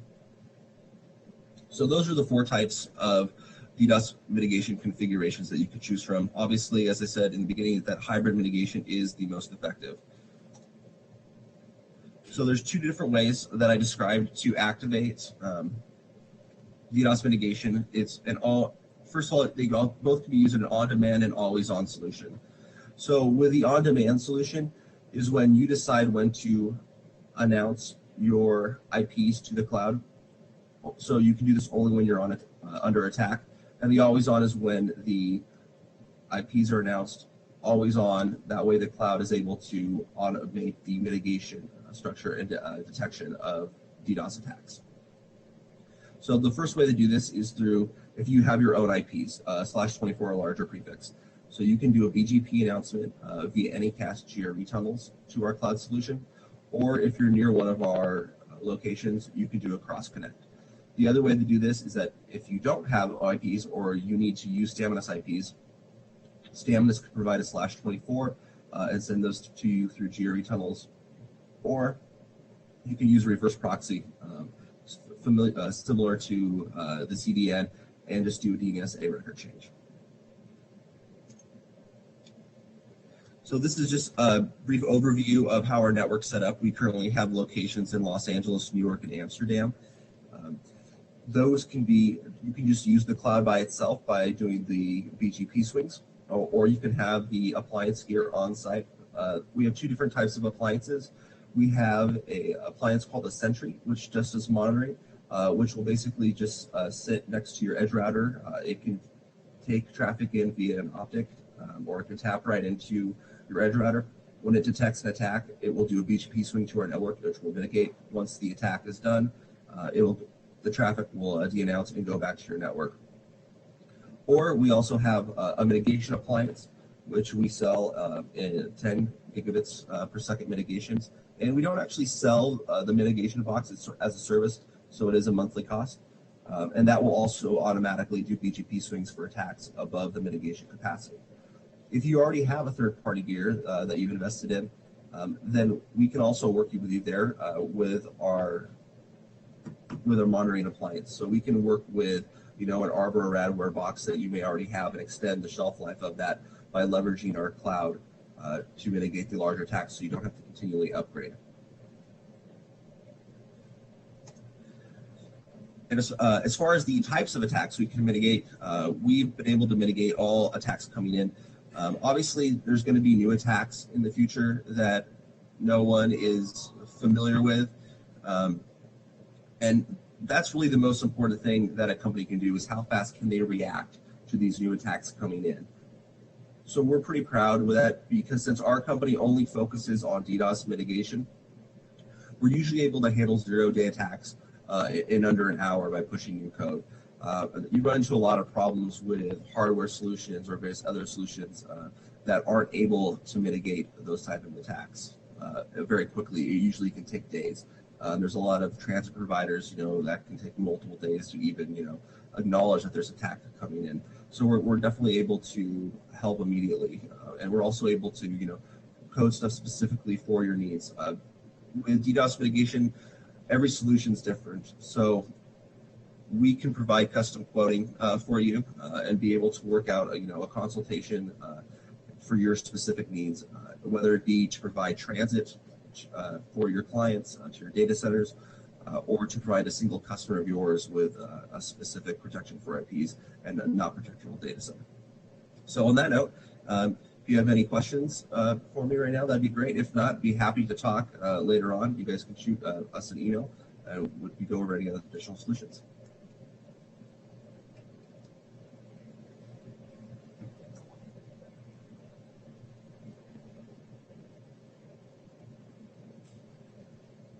It seems that there are no questions.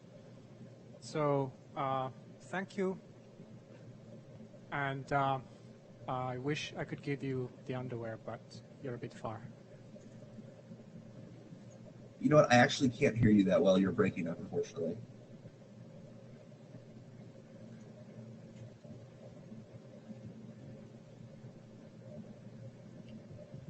Can you hear me now? That's a little better. Yeah. Well, thank you for the presentation, and we'll be moving on in the program. So I hope you stay on, follow the stream online, but otherwise, bye-bye.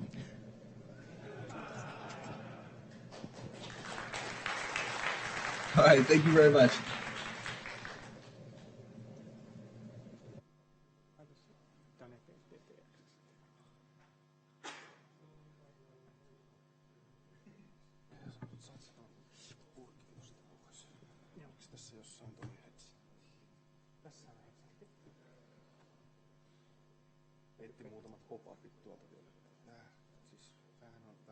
Resetti. Niin no, joo.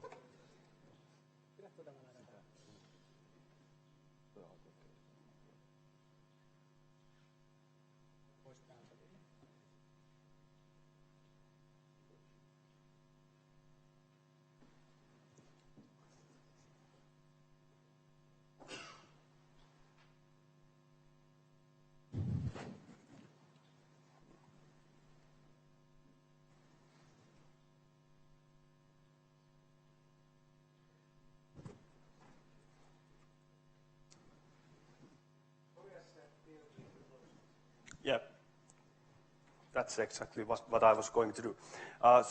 Well, hello everybody. My name is Joona Kannisto. I come from Tampere University of Technology, and I'm going to give you a short 5-minute approximately presentation about this new IETF protocol called Dane, and this is because I really like this kind of bad wordplays.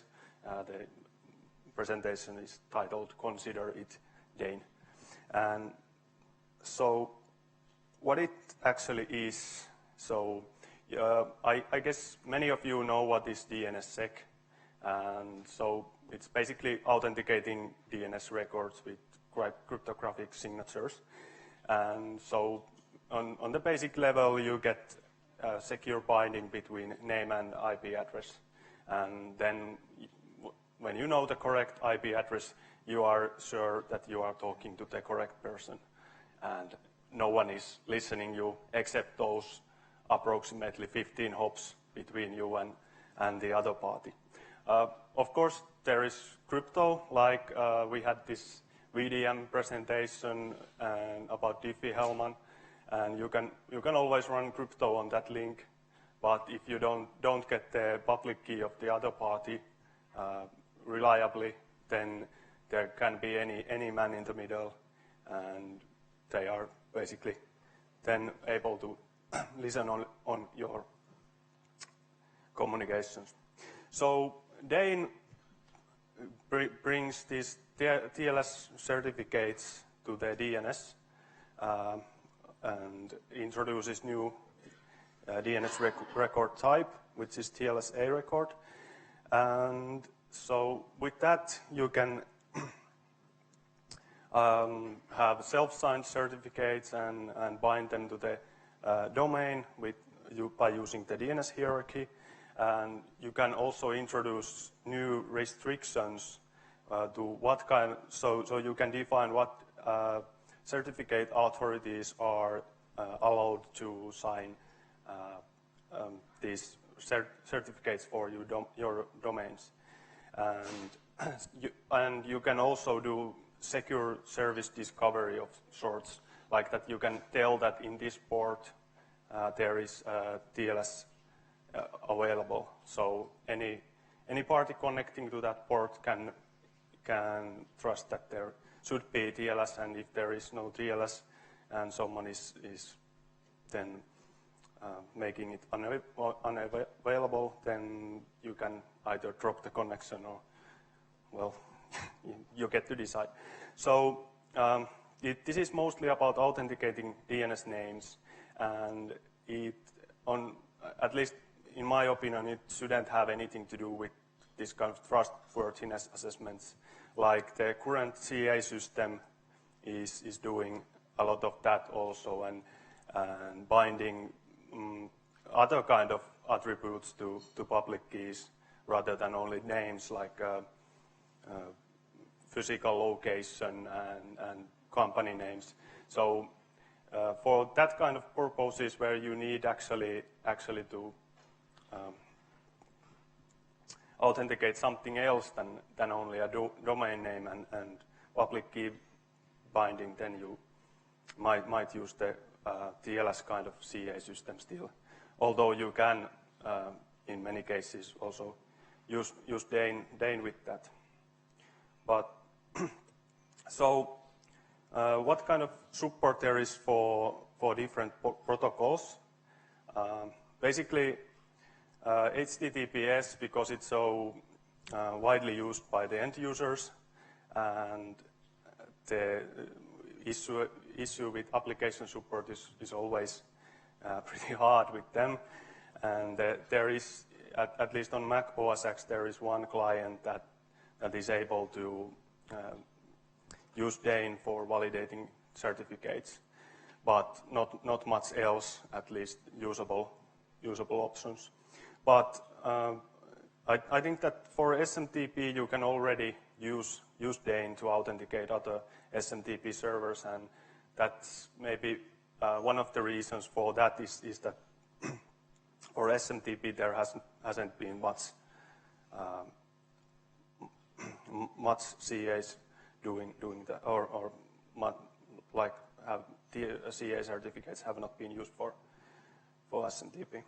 And then also other protocols like IPsec and SMIME and SSH fingerprinting have been mentioned for Dane, and I don't exactly know their status right now, but there are specifications. And so on the authoritative servers, you have to have DNSSEC trust chain, but anyway, when you have it, then adding the Dane records is not a big problem after that. So this is about discussion. So this I will present also the other side of the story. So like with end users, one suggested way to use Dane is to have the resolver verify everything and just have this authenticated bit up, and then the user should trust these TLSA records. But of course, you can also ask for this whole verification chain, and I expect that if people would use, like maybe from a Finnish perspective, I might even actually trust my operator, but in some other countries, that might not be a good decision. So verifying the chain should be done in most cases. And when you are running in a server environment, you can of course have the resolver on your own network and trust it by yourself. But and the other thing is like obvious, that you introduce also new ways to break things. And like if you're adding this Dane verification, then it's only another thing that can break. And so and the third one is maybe one thing where when DNS has been considered like availability first service for a long time, and you probably many people outsource it away, and when you move something that is like security critical there, then that might be a problem if you don't realize it and what kind of trust implications it has. And also on the DDoS side, there might be some amplification attacks that are possible if one is storing complete certificates and large certificates at that. You can of course have self-signed certificates which are pretty small in size, like 200 bytes or something. Still something, yeah. And then also this, because this is centrally managed, although you can have some trust anchors other than the root one, then displacing the trust into one point is problematic for some people. But yeah, thanks. And as this was a lightning talk, the point is not to have questions, but to have debates during the dinner and upstairs in the sauna. So thank you. And next up, well, before the next presenter, thank you. I want to present you your honorary underwear. What size are these? Large. Okay. Well, I'll manage. Yes. You've got large pants to fill now. Yeah. And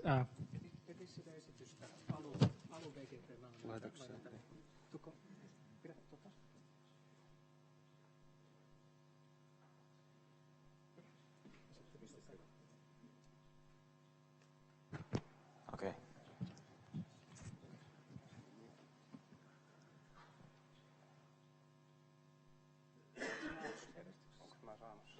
Kyllä se pitäisi olla siellä. Tai sitten se ei ole siellä. Tuossa. Tää. Ei. En mä voidaan ottaa tää välissä, niin mä en tiedä sillä aikaa, missä se oikein on. Ei kyllä se. Okay, so Antti Oksa, can you actually present now? We seem to have lost his presentation, so let's take yours first and then his. Yes, it's... Pistäkö sen näkyy? Joo. On se tuossa. Oliko se siellä? Tossa noin. TREX. Okei. Joo. No niin. Oh, we had it in after all. Okay. Antti, come up front already so we can switch fast.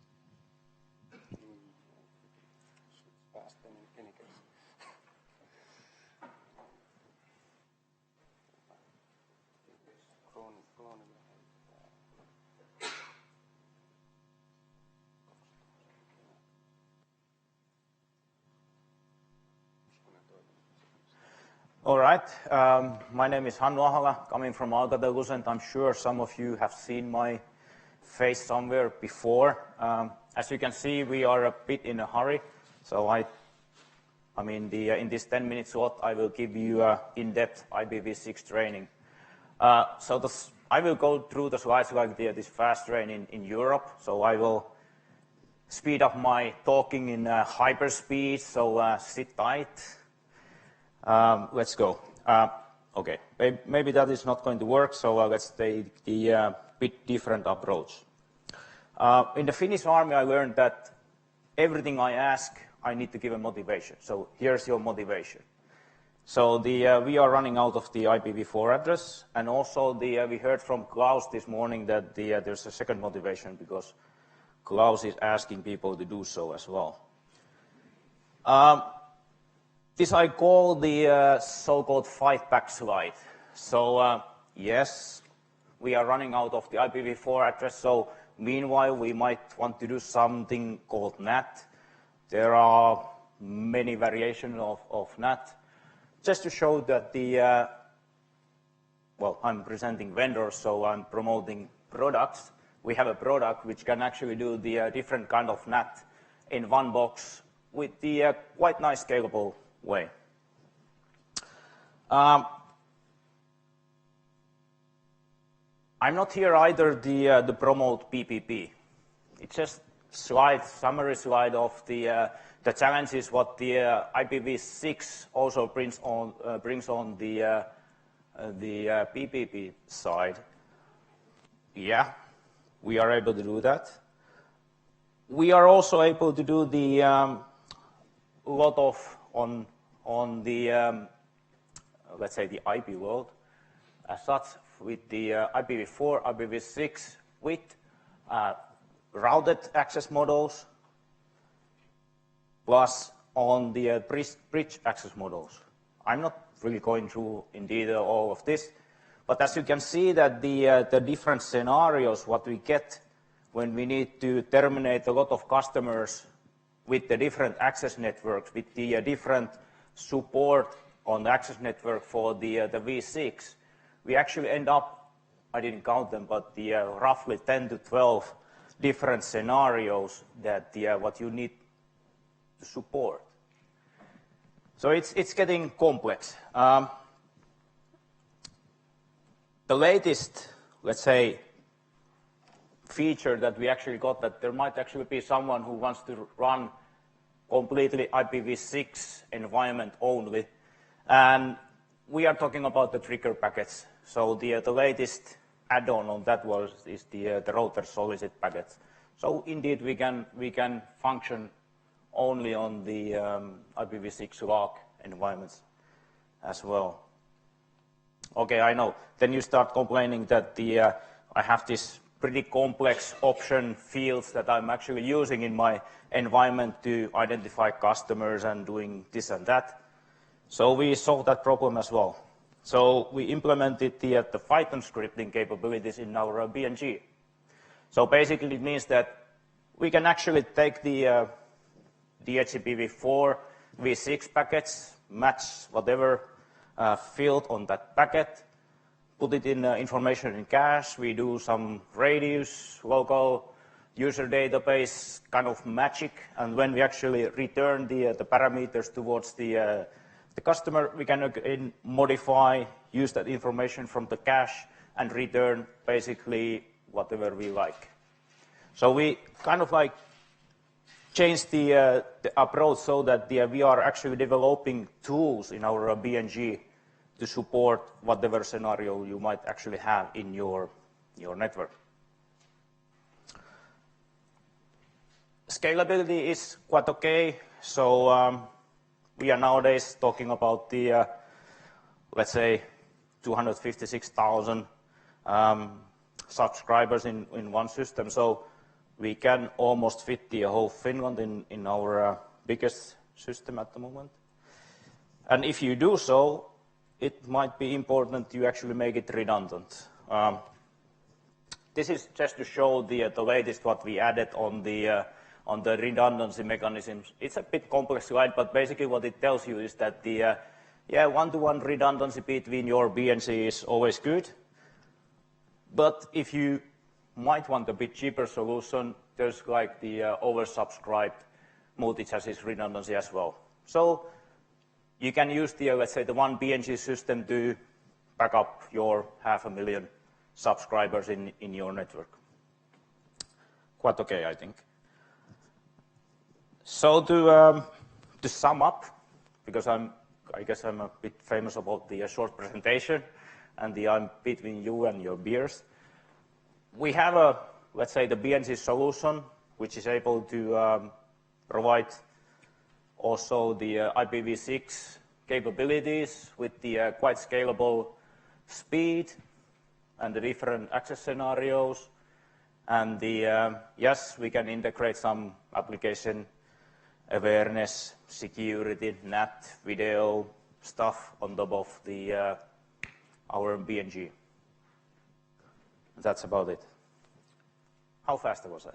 Thank you. I think it was fast enough. Good. So give him a big hand. You have a question? I know no questions. An observation on your motivation slide. You showed Erin and Lactic having address space. They no longer do.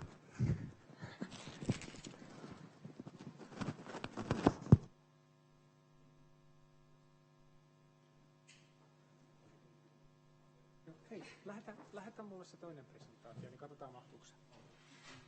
Pidä tuo väikin. Assistentti alkaa täysin. Noin. Päälle siitä.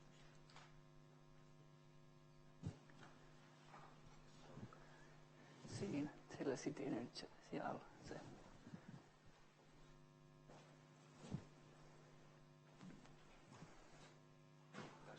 Yeah. Okay. Hello everyone. I'm Antti Oksa from Telecity, and Aksu wanted us to tell you about something about the data center energy taxation change this year. And to be very brief, I'm not the one in our company who has taken this and studied this very much, but it's quite brief when I took a look at this. So what we have told is that data center that uses over 5 megawatts of power is eligible to get electricity at industry level 2 tax. That is cheaper than the normal level 1. So, and the importance for this is that is quite a lot cheaper. For example, if you use the 5 megawatts, then it's 500,000 euros yearly saving for taxes. And this is, of course, because of the Finland's competitiveness in global data center game. So the only limitation, the biggest one, is that it has to be consumed at one single site. So there are not too many operators or companies in Finland who can do this, because it doesn't matter how big your site is, the capacity, but it has to be the power consumed. So when we took a look at this, there are only 2 companies. It's Google and Yandex when they start production in Mäntsälä. So for example, our biggest site, it has the capacity of 5 megawatts, but it's not in the production, so we can't use this taxation discount. And here are some calculations what one needs to achieve this. So it uses the 3 kilowatt blade chassis, and you can fit 3 of these chassis into one rack. And if you count it, you need 555 racks. And if you count how much space one rack needs, it's something like 1,200 square meters for the site to be able to benefit from this. And if you count the money needed, so something like 50 million euros investment has to be done. So it's not for everyone here, this discount, but maybe we'll achieve it at some point, or somebody else in Finland, not just those 2 big ones. Okay, and this is in Finnish, sorry, but this is almost everything. You can have it from the customs web page. So it's quite brief, the whole case. And that's unfortunately all I have on this. Thank you.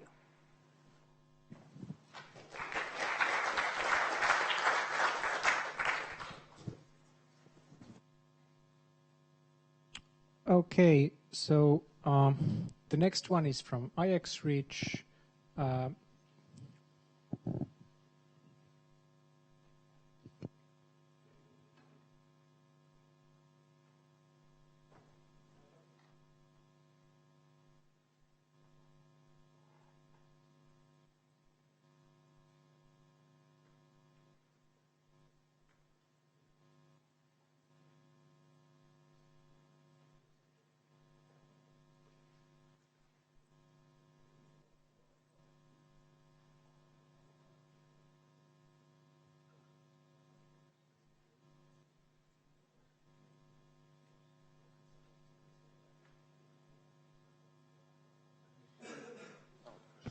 Cool.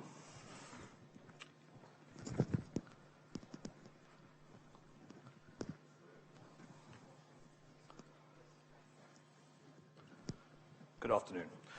So my name is John Hill. I'm from IXReach. I'm the head of business development. Alexei, thank you very much for the opportunity to come up here and talk to everyone.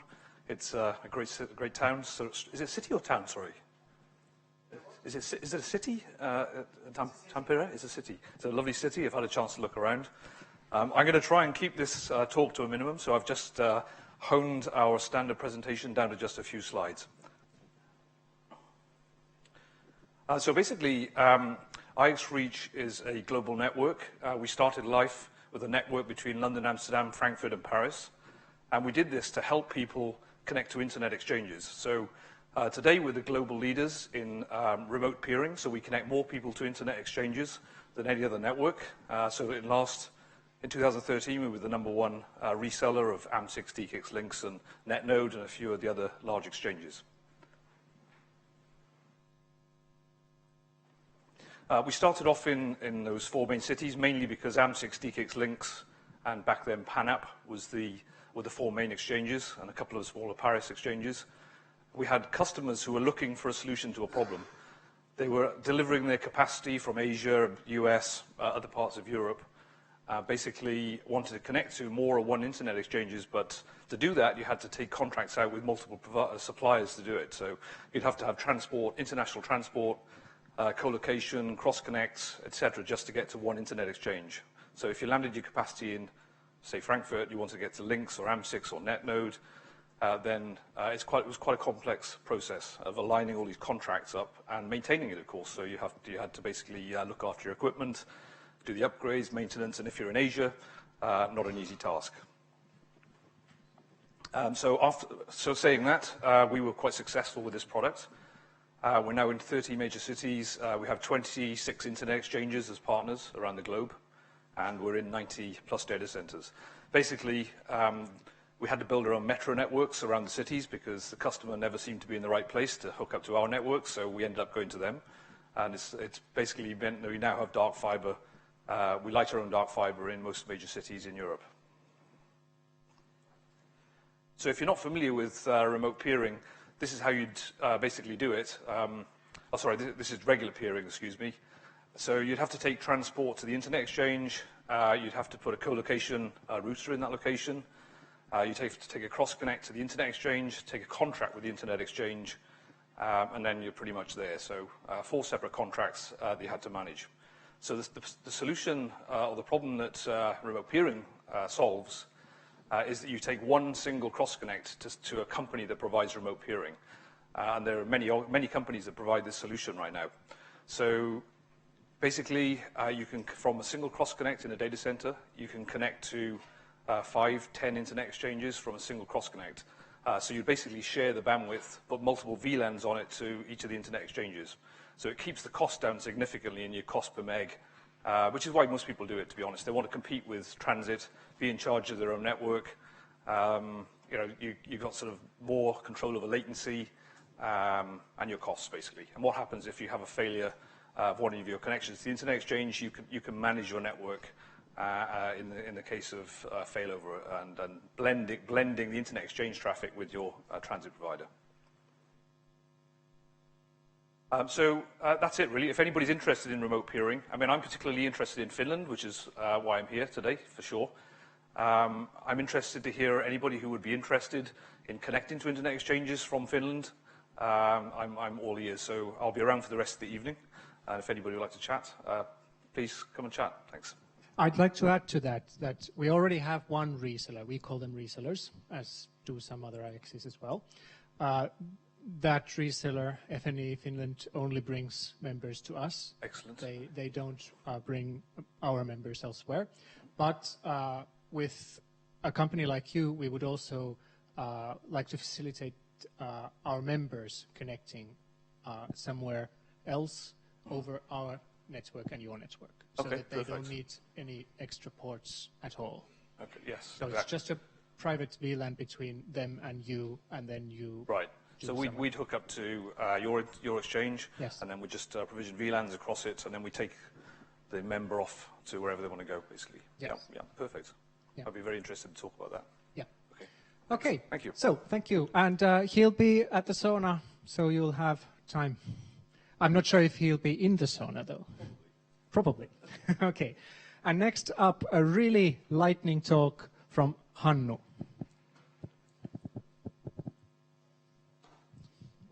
Mä sanon irti se seuraavaksi.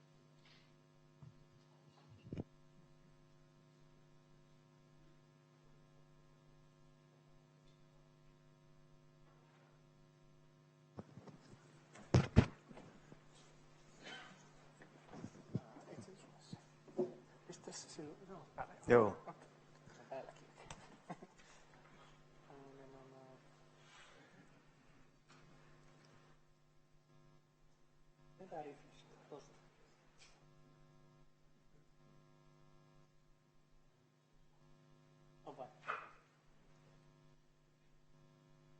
Onko näin joku ajan mukaan? Ne on TREXi. Ollaanko siinä molemmat? Oh. Yeah, it's me again. Sorry about that.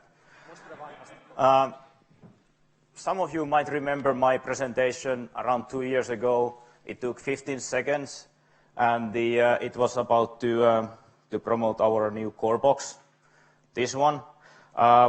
Yeah, some of you might think about that, okay, yeah, is this Alcatel guy bragging with their new toys, and it's transient and it's going by. Well, it didn't. So it has been actually quite big success, considering that it's 2 years when we launched it. Some of those stars are in quite interesting places, but yeah, that's about it. Thanks.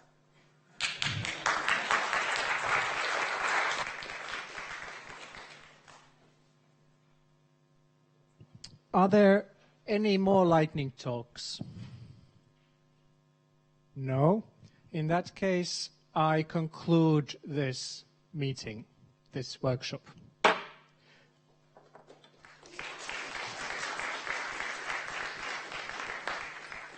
Those of you who have registered for dinner, food will be served in the restaurant directly that way. You can't miss it.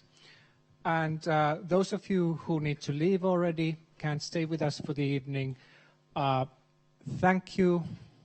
Come again. And sauna will be warm for those who registered for it from 7 to 2 o'clock in the morning. And actually, one thing I wanted to say in my opening statements, which had to be skipped, was that this time there was a very big change in how people registered for this event, because usually you have like 20 or 30% of the people who register who will say that they are going to leave early or they are going to leave right after the presentations.